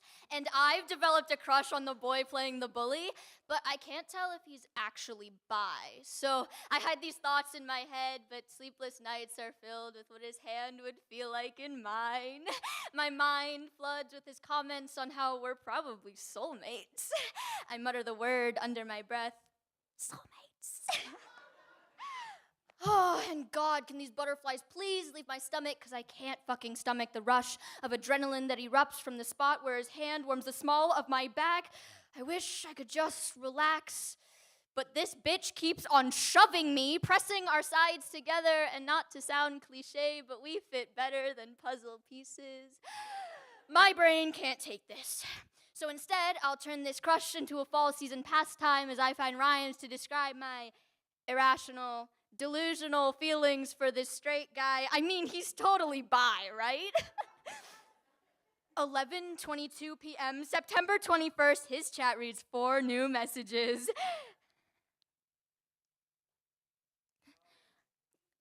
I don't want to lead you on anymore. I am straight. The weight on my chest feels like a buoy on water. It lifts but falls. I can't tell if this is relief or grief, but I find a small comfort in knowing the turmoil is over. My anxiety can rest, just not in bed because I couldn't sleep that night. My mind is split to fractions as I try to piece together the last 3 weeks, looking for where the flirtations meant friendship, where his playful shoves just him pushing me away. And I suppose it'd be easy to say he led me on and move on, but my queerness, which I used to love, now feels like a double-edged sword. And I just got stabbed, bleeding at the mercy of this straight man who has no plans of feeling bad for the turmoil that's been the last 3 weeks. I've lost appetite and sleep just for him to end it with such meek words. I pull the blanket over my head. Thank you for your honesty. I just want to be friends. My hands are shaking. My heartbeat setting a steadily rising pace. If he can't like me back, at least let him like me in this way. Because friendship is an acceptance I'll settle for. So I'll ignore the sharp pain when he rests his head on my shoulder. The butterflies turn taser, one quick motion, and the emotions come flooding back.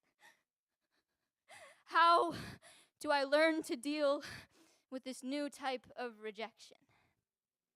This awkward gray area of flirtations with no intention of following through, and what was supposed to be a fall season pastime now has me passing the time by analyzing every detail of what it means to be queer. It's not the cuffed jeans, 'cause he has those. And it's not the piercings or the long hair, and honestly, I should learn to not care and pull away from him entirely. Maybe that way he'd feel what I felt that night at 11:22 p.m. I mumble the word that used to feel so warm under my breath. Soulmates. Thank you.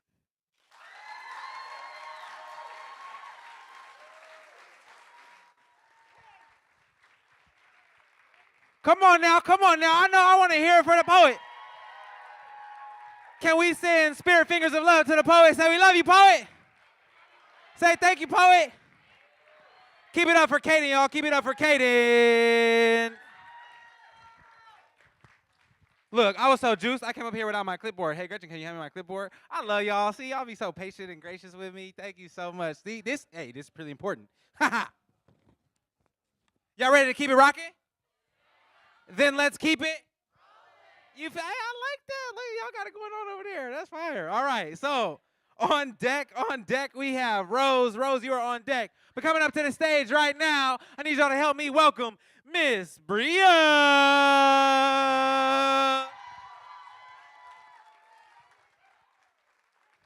Keep it going until she hit the mic. Keep it going until she hit the mic. Yeah.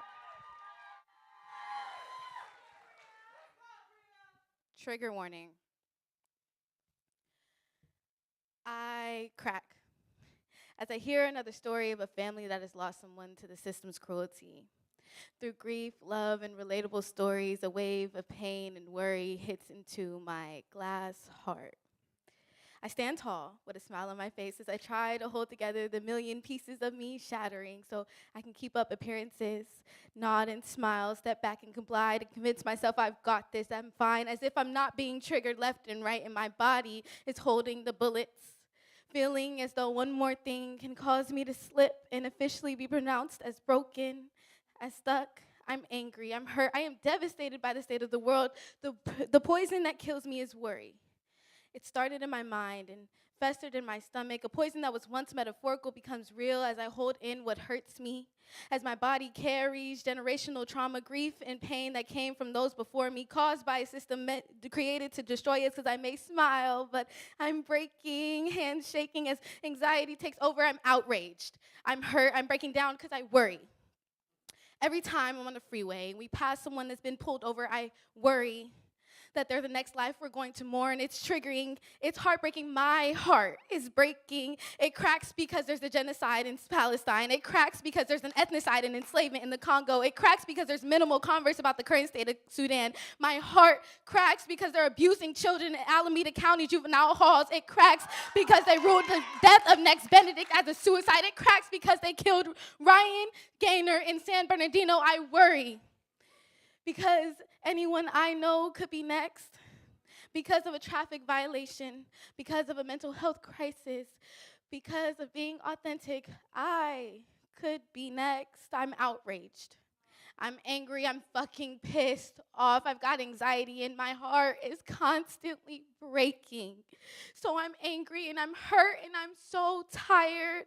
Tired of knowing that an uncomfortable white person is the most dangerous being. Tired of fighting for justice. Tired of living through historical moments my ancestors fought to absolve me from. I'm tired of existing in a world where my trauma is not for others to see, where I'm expected to be happy, where we're taught to hide the wounds that have been caused by the world. I'm so fucking tired. Alone in my room, I shatter. Apathetic to the appearances as there's no reason to mask in solitude. I release everything I was holding in and I cry. I break down until I'm completely broken and the pieces lie around me. My mind may worry, but my heart loves as much as it beats. So once I'm completely broken and I can call out each piece, I remind myself to breathe in, out. I remind myself of the stories of those that came before me, my mother's love being reaffirming, my community support being uplifting, reminding me that a history of resilience is a legacy I reside in. My existence is my ancestors' opposition to their oppression, that my family is the price and purpose of my being. I may be tired, but I'm not done. They say you gotta be crazy to go against the grain. It's either resistance or compliance, so I think I'll be insane. So as long as I'm allowed to, I resist, I'm allowed to cry, I'm allowed to scream, I'm allowed to grieve, because our resistance will be the legacy that our descendants celebrate along with the anniversaries of their liberation. This fight is the price and purpose of my being. It heals me. When the bus driver doesn't make the houseless man pay, it heals me. When people support the free produce giveaway, it heals me. When my baby sister can adequately communicate her feelings, it heals me. When people applaud and uplift artwork, it heals me. When I see people in the media and office that look like me, it heals me. When I see turf dancing and live music on the BART train, it heals me. When I see graffiti and murals painted on the side of buildings, it heals me. When my community continues to fight for justice, it heals me. When I can see us embrace our individuality without falling for individualistic ideologies, it heals me. To see my people build community-centered programs and resources, it heals me to know I'm not alone in my pursuit for liberation. That we will have a revolution so powerful that our descendants won't even be able to fathom our oppression, nor that their ancestors could exist in systems. Yes, that heals me, because this fight is the price and purpose of my being. My heart is breaking. But with every crack, there is a stitch sewn to repair the damage done by this capitalist system, reaffirming my healing, reaffirming that my joy and my grief will coexist. My tears and my laughter can be synced. My words and imagination is my liberation, and I will see the day my aspirations become our reality. I can celebrate our wins. I can mourn our losses, and I can and will continue to uplift our tales of resistance. Thank you.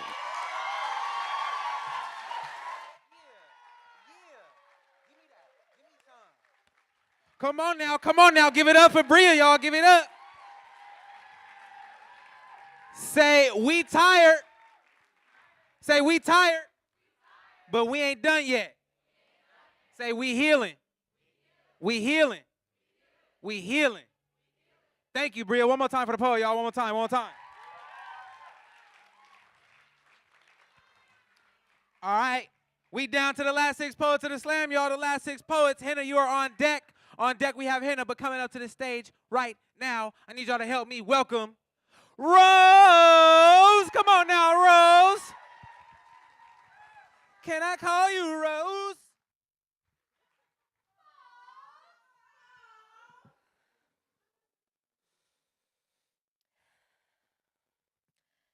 He's only mean to you because he likes you. Amidst addition and subtraction, my classroom taught me that boys will be boys meant that I'd have to watch for hidden schemes.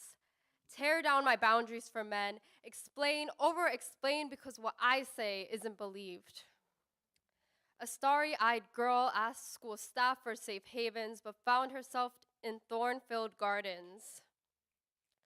Restorative practices meant to restore and excuse a man's ignorance, a man's violent actions, his leering stares. It doesn't matter if I writhe under a boy's touch or wither away at his advances. Restorative practices mean that I should see the other side, take on his viewpoint and disregard mine. The straps of erasure are pulled tight across breasts to choke us, take hold of us, because what we say isn't believed by teachers, by society, because the classroom is the first place girls learn of erasure. At 12, I was taught to sexualize myself, to use the Spitfire's explosive temper, loud mouth, and sensual demeanor to her advantage, to be a spicy Latina, because if I were to be sexualized, then let that be my choice. But when I breathe fire onto men, I destroy no one but myself. The sparks consume me, heavy on my lungs. My teachers, my administrators see me as a dragon, nonsensical, fiery, calculated, training me to calm down. Smug smirks and smiles, my outrage is amusement to my trainers. In this classroom, the first shackles cast upon children's ankles are the rusted metal of stereotypes. Seeing students of color through racist archetypes, from that, I became a Spitfire dragon. Society's classroom teaches teenagers vices. Self-expression is sin if it does not conform to Common Core standards. Blend yourself into backgrounds, but make yourself notable at all the right times. Tokenize yourself, underrepresented, because that's what you are, a statistic, dropout rates, teen pregnancy rates, graduation rates. The education system sees students of color as numbers, yet not who we are. An arcade coin used to conceive success for districts. Let the tickets rain down on schools while their curriculums fail to acknowledge our history. Win prizes for our attendance but fail to acknowledge our presence. We are your new generation, multicultural, multilingual. We fail to feel promise shine through us. A mission statement proves hollow through actions. Children shouldn't have to be educators, but we hold more lessons than the curriculum dares to own.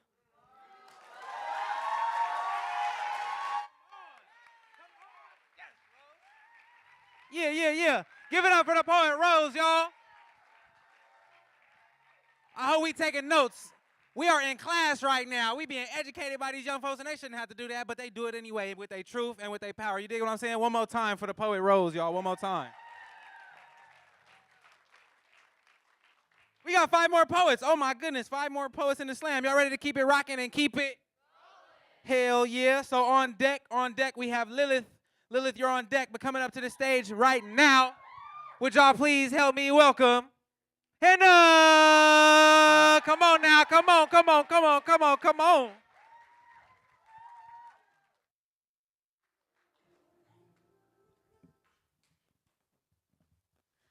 When I was a little girl, Spider-Man was my hero. Driving past tall buildings and flying above shiny cars, if I attempted this, I'd be seeing stars. When I try to be strong like Spider-Man, I feel frozen from dark shadows crawling through my skin. The fear I felt when my newborn baby brother melted in my arms, his stingy thin strands of hair, ornate details decorating his tiny little fingers and toes, flowers of small red dots, dried up tears, boogers, and snot. He was a porcelain vase. I clasped his hands and he clasped mine, his bubblegum toothless grin smiling, his thick eyelashes fluttering like a dark brown moth. A web of inexplicable love formed in my heart. The first year of his life was a game of chutes and ladders. Trying to figure out why he's crying sent me back to math class trying to solve y equals x and math problems so complex it made my head twirl. But as he grew, so did I. I realized that sometimes babies cry for no apparent reason. But this just made our connection deepen. I learned to love his quirks and imperfections, his determination when he lined up his Spider-Man toys. Those toys received more love, more affection than me. Physical touch wasn't his love language, that I can guarantee. But he filled up my cup each day with his smiles.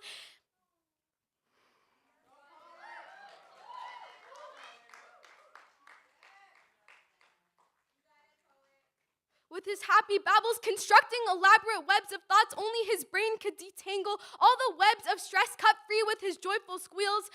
Fast forward.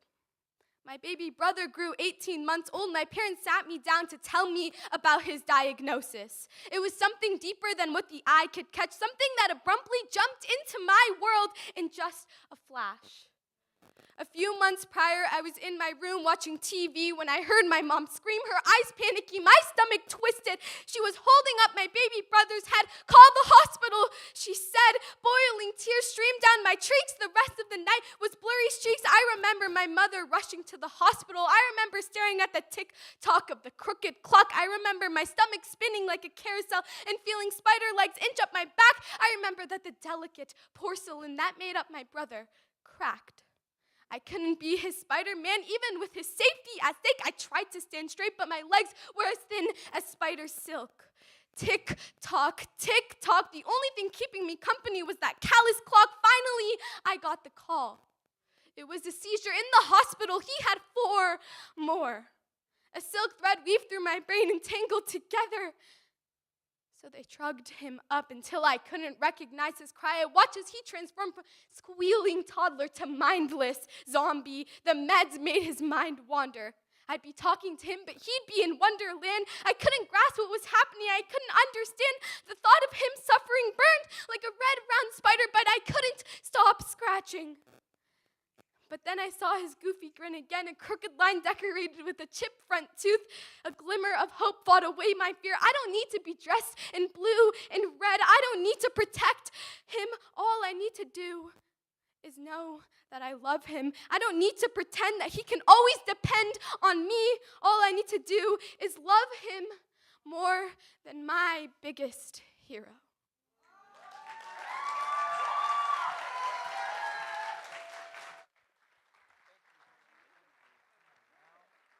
Come on now, show some love to the poet, y'all. Show some love. Hey, Henry, you're a hero in my book. Y'all make some noise for Henry, y'all. Make some noise.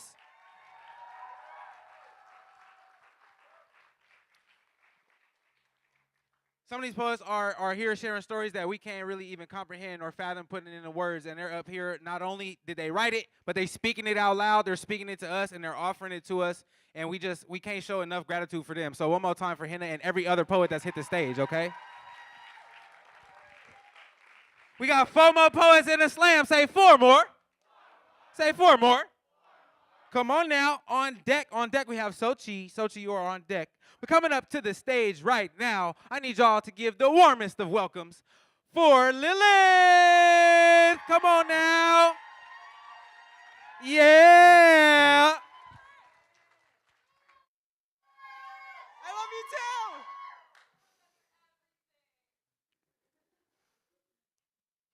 This was supposed to be a love poem. Let me have the dance with you, my love. Let's waltz to the orchestra of life with you in your royal blue suit and me in my royal blue ball gown. Might I say, you look dashing.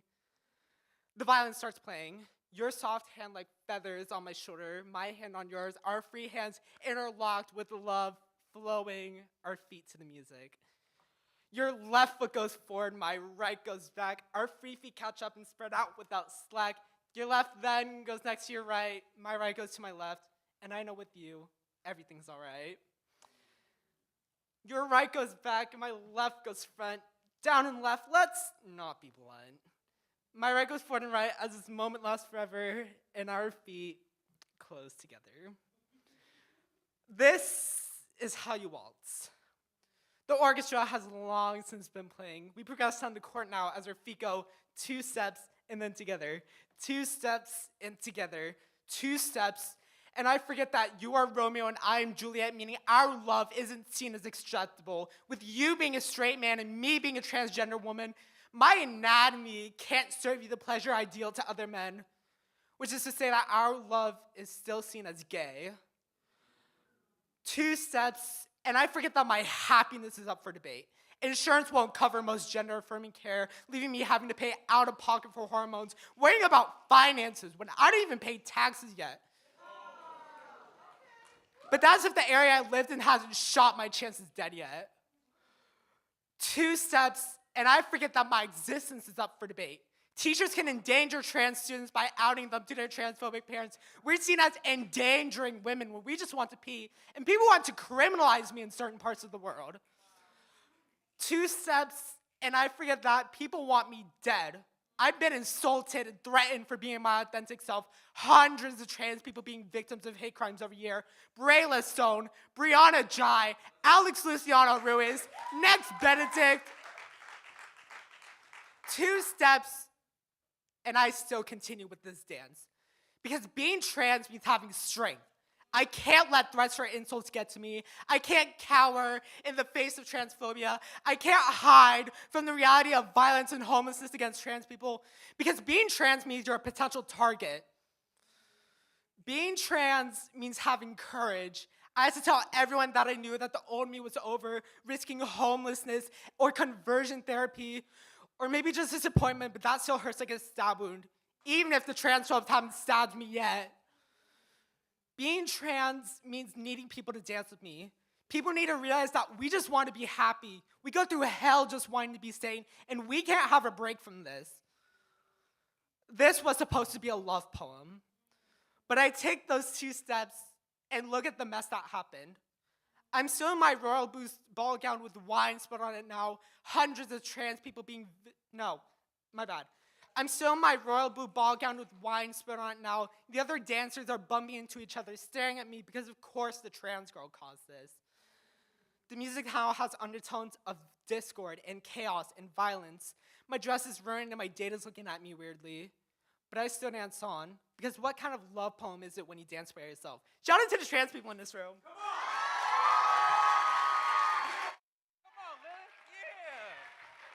Yeah, y'all make some noise for Lilith. Come on, y'all. Come on, make some noise for the poet. And in case you ain't know, it is not trans folks' responsibility to make the world safe for them to live in. It is everybody's, okay? So we all have a responsibility when we walk out of this room to do something to create a safer world for not just trans folks, but every single person that we walk past on the face of this earth, okay? So one more time for the poet, y'all. One more time. Appreciate you. Thank you.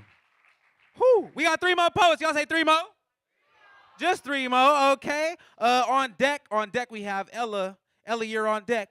Coming up to the stage right now. Would y'all please help me welcome Sochi? Let's go, let's go, let's go, let's go.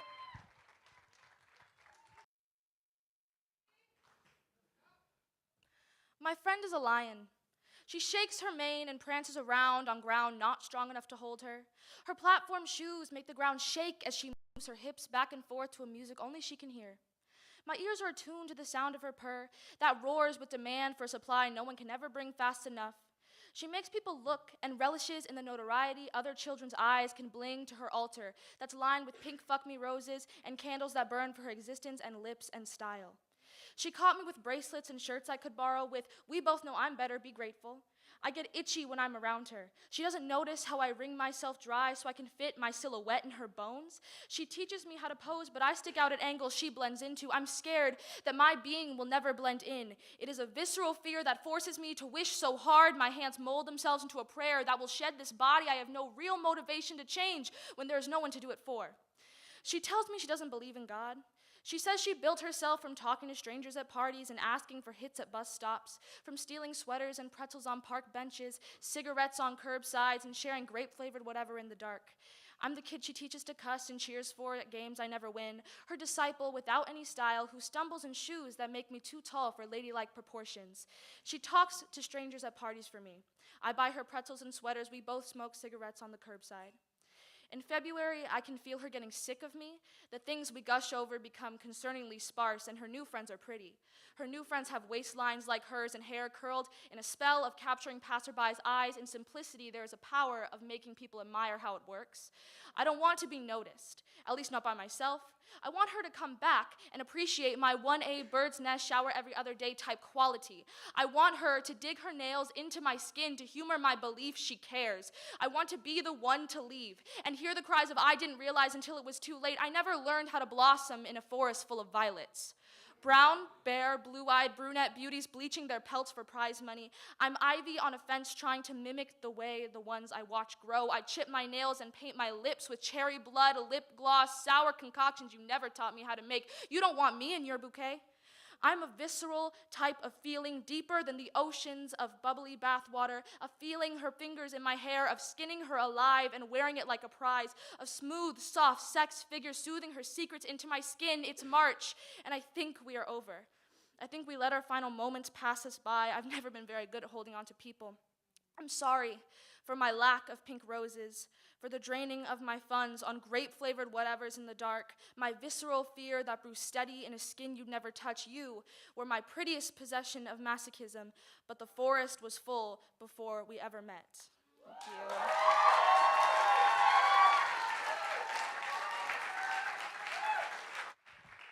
Come on, make some noise, make some noise. I want to hear y'all. The slam ain't over yet, y'all. The slam ain't over yet. I need all the love for the last poet as much as the first poet. One more time for Sochi, y'all. One more time for Sochi. We just out here trying to bloom, you know what I'm saying? Just bloom in peace, in a world of peace, you know what I mean? We got 2 more poets. Can y'all say 2 more poets? Say, damn, just 2? Not yeah, just 2. You feel me? I'm sorry.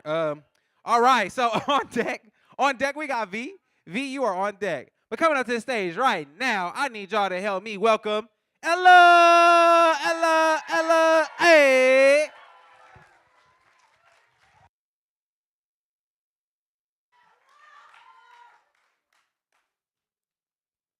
When I was younger, I had shorter hair. I looked like a happy little boy in pictures. I was an elated little girl with room to run her hands over her neck. And I still can't tell the difference between wanting back, and knowing what they want from me. I don't think I care. Doing what I want with what I want. Playing with the frayed edge of my swimsuit on my thigh. Calling to my mother in my mind, asking her how she ever stood me. Telling her she never stood a chance to turn around to turn me to. It's just a talk. She's not a god. She couldn't stop it.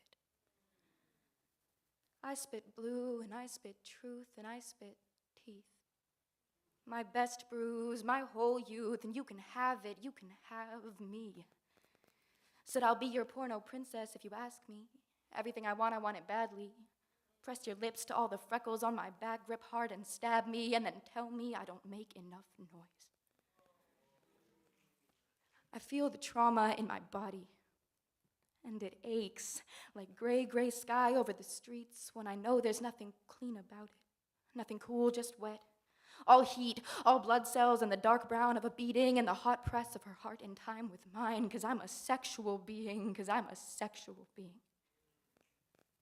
I bought a thong and corset at a thrift store in 8th grade. Wore it underneath my clothes to Rocky Horror, sketching lines over my body like a border as a child, where I'd cut myself apart if I knew how. Kept old clothing like a hoarder just in case I lost the weight.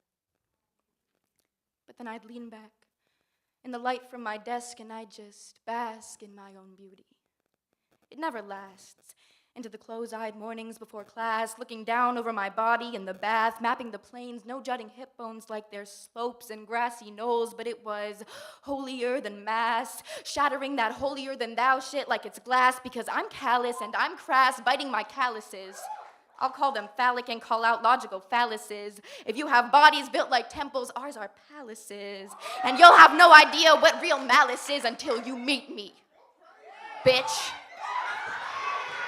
I remember being 9, scuffing up what I was sure was fully mine, my knees a bloody scape of scrapes and bruises, barely their hair and proof that I'd made summer my bitch.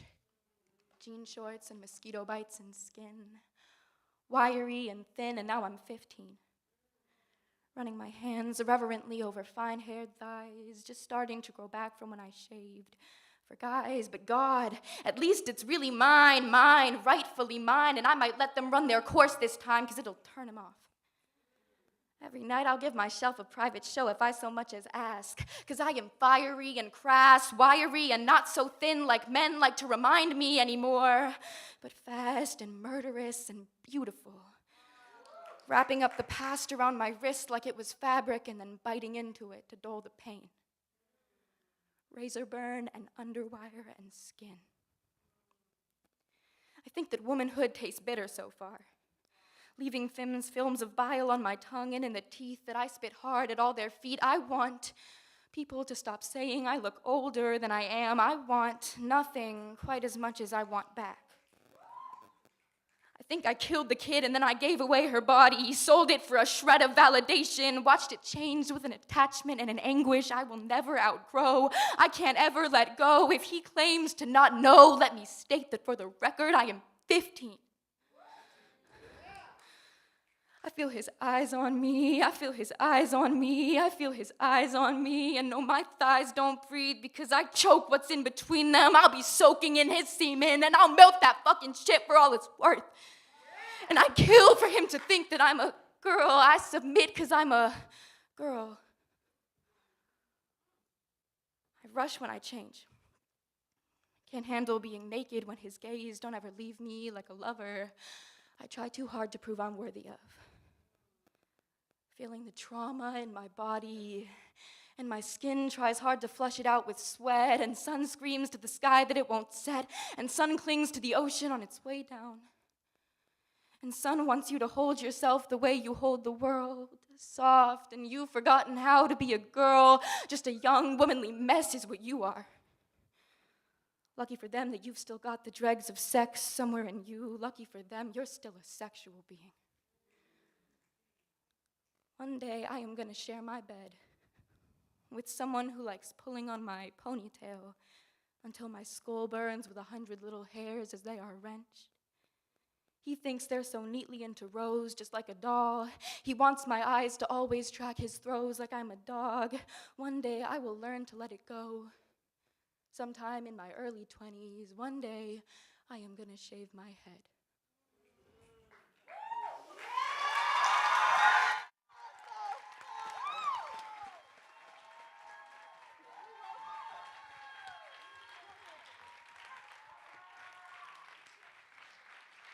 Yo. Yup. Just keep it going. Just keep it going.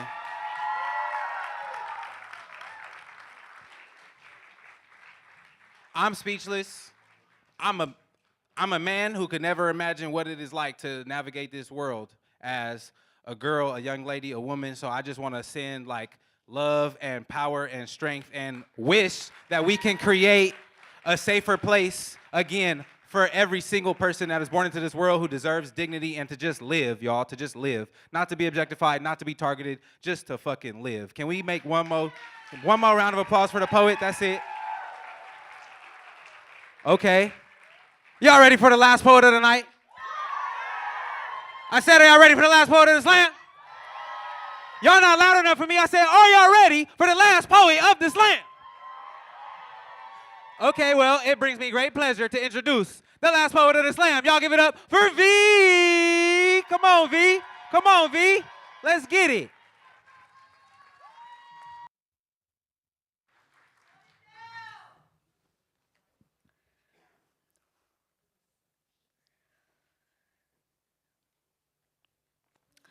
I grew up Catholic, studying the Bible and everything it would say, but I still don't think I understand how we expected Eve to refuse the fruit of the serpent if she never even knew a lie. She was innocent to evil, and now we know that's lethal, but she didn't know that. Eve, the first woman, mother to all, yet she was daughter to none, blamed for society's fall. Eve was not brave, but naive. Those are words commonly misspoken. She was a child forced to carry that burden. But none of us could truly comprehend the weight of innocent's choice on her end for that. For Eve, like us, was but a mortal soul, navigating life without a guide. In an attempt to find her voice, she found defiance and a way to hide. She didn't know the consequences of noncompliance. When her father yelled, she cried. If wrath was such a sin, then what was this? She pleaded she didn't know of a lie, but the Lord couldn't even look her in the eye. Eve, the mother to all, the daughter to none, the first to lie in her own blood and have no one to explain that she was becoming a woman now. Today, they say we are given a voice, but we're given that voice in the same way Eve was given an apple. Use it and you'll be martyred. Beg on your knees till they're red and raw, apologize for your every flaw, and always make sure you say please. Sit like a lady in church once a week, dare to step out of that line, and you're just as bad as Eve. Eve, the girl who became a mother to all as an immature child just to make her father proud. I tried to do the right thing. Please, please, please, she pleaded. Lord, I swear I'm not conceited.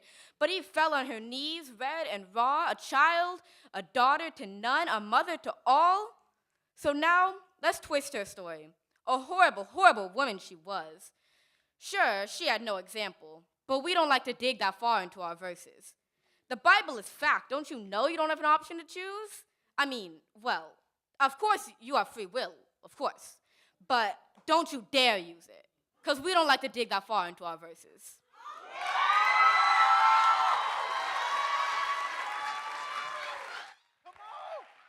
Come on now. Come on, poet. Don't give it up for V.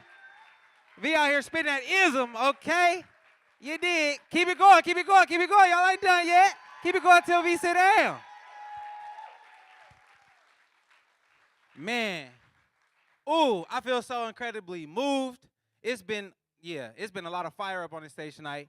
Oh, I love y'all too. Hey, I appreciate you, Lilith. Hey, check this out. I told a lie. Because I said that was the last poet of the night, but we got one more. Can y'all say one more poet? You know why? It's because these folks over here at this table have been hard at work all night scoring these poems, and my host, Letty, has had the hardest job of trying to compile all these scores, and that shit not easy, and we're going to give Letty some time. So, to give Letty some time, I just want to tell y'all a little something about this next poet.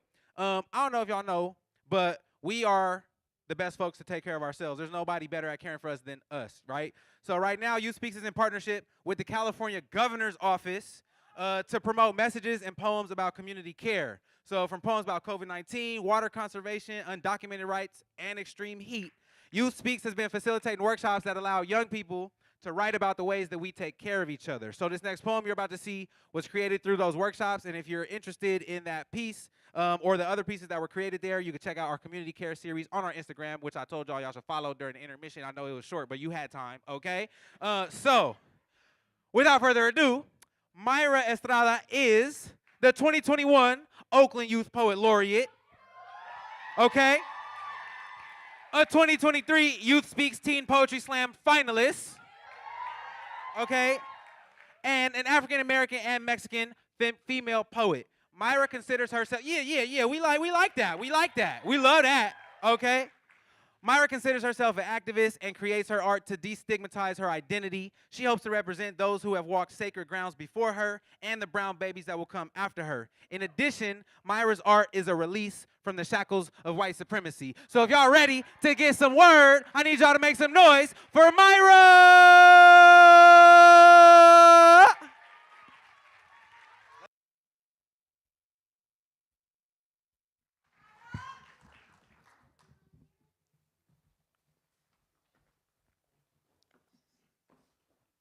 It took 350,000 deaths to remind us of life, to remind us that every life is as precious as our own, to remind us why the death of a random black girl from Louisville matters, why the death of a random black man from Minneapolis matters. It took the bodies of 164 of my brothers and sisters 6 feet deep for you to learn what it actually means to be woke.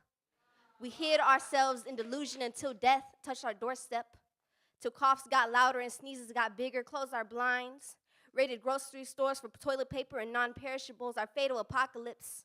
It took 6 feet of distance to remind ourselves that we're not meant to be alone. While they try to break us apart, put us against each other in hopes to infiltrate our hearts, no, it took our lonesome to think for ourselves, to stand against a country that called this place the Chinese virus, outraged at a country that called a deadly virus a hoax. It took a deadly virus for my people to trust your hospitals filled with white men in white coats, outraged by a country that blamed its own people for its failures, a revelation, a call from God. The light got further away. It wasn't until the clock stopped ticking that we remembered to breathe, to heal our bodies from our country's selfishness and greed. For a brief moment, we stood in the sun, shining so bright we gathered our power and remembered to live. For a brief moment, we held each other in all of our grief. It wasn't until the clock stopped ticking that we remembered we must fight for the life that we are owed. It wasn't until the clock stopped ticking that we remembered that this life is worth living. Thank you.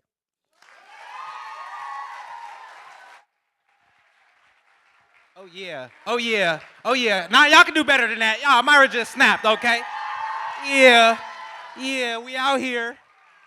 Poet laureate, you feel me? TPS finalist. Myra doing big things, y'all. We appreciate her for sharing her word. Can we just, in the spirit of that, can we continue to clap it up for every single poet that touched the stage tonight? We just heard from 26 young people.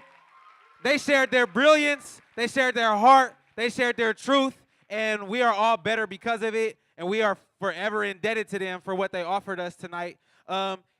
And so where you can let us know how they impacted you is we got this little survey that I told you about earlier, uspeaks.org/survey. I think we got a QR code. But yeah, let us know how the young folks impacted you. We appreciate all the feedback that we can get. And before we can announce the winner, I got to introduce my host, Letty, to let y'all know a little something about how the slam went. Letty, how you doing? I'm doing well over here. Thank you to every single poet that touched the stage tonight. Before I announce the winners or the people who will be moving on to finals, I have an announcement from Cece. Hello, everyone. For those of you who don't know, You Speaks is hosting a series called After Angelou in honor of the one and only Maya Angelou. There's going to be a statue at this library in September, and we are having a series of 10 workshops. We had our first one, but raise your hand if you like money.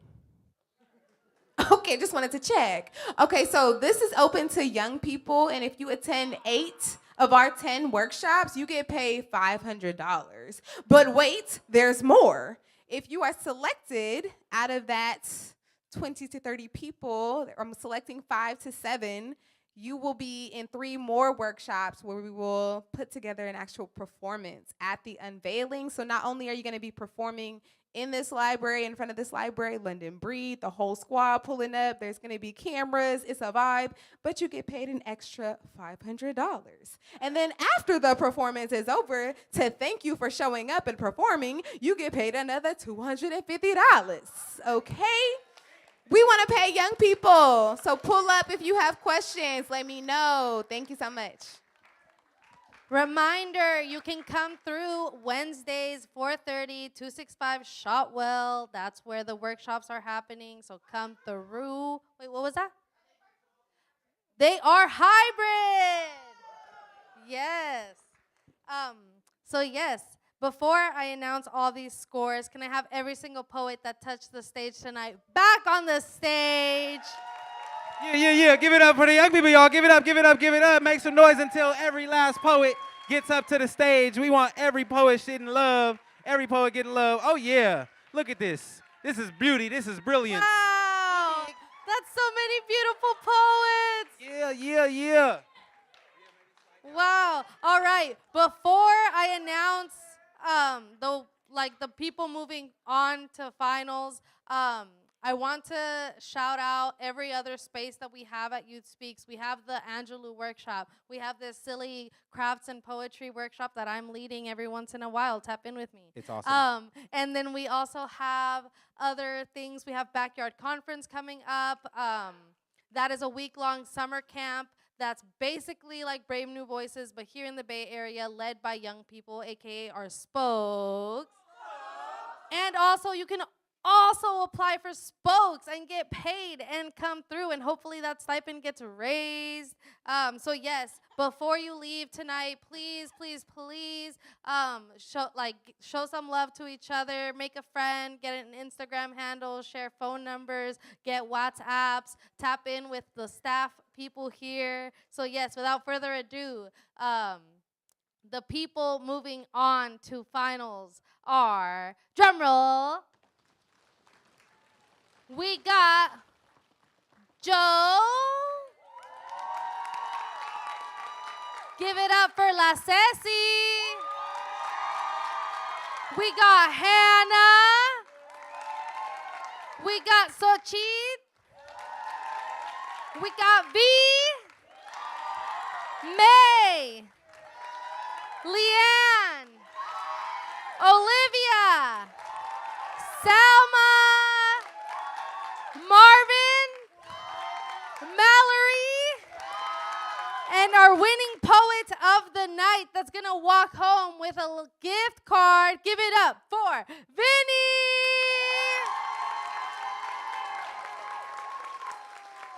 Once again, poets, please tap in with each other, celebrate, take this time, and we're going to have a closing poet circle. Poets, after the photos, please be sure to meet with EJ for a closing poet circle. Yeah, right where we had our opening Yes. huddle. Would And be thank awesome. you all so much for coming through. This has been a Youth Speaks production because the next generation is speaking for itself. You dig? Oh, yeah.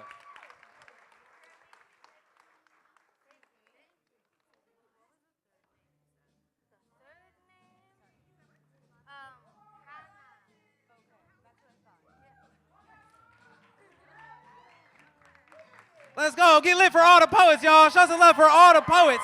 We need people on their feet. We got to be on our feet, man. These poets just did something incredible tonight, man. You know what I'm saying? That's what I'm talking about, baby. Oh, yeah. Oh, yeah. Show every single poet the love that they deserve. We appreciate y'all. And you ain't got to go home, but I'm just playing. What time we supposed to be out of here? Hey, Max.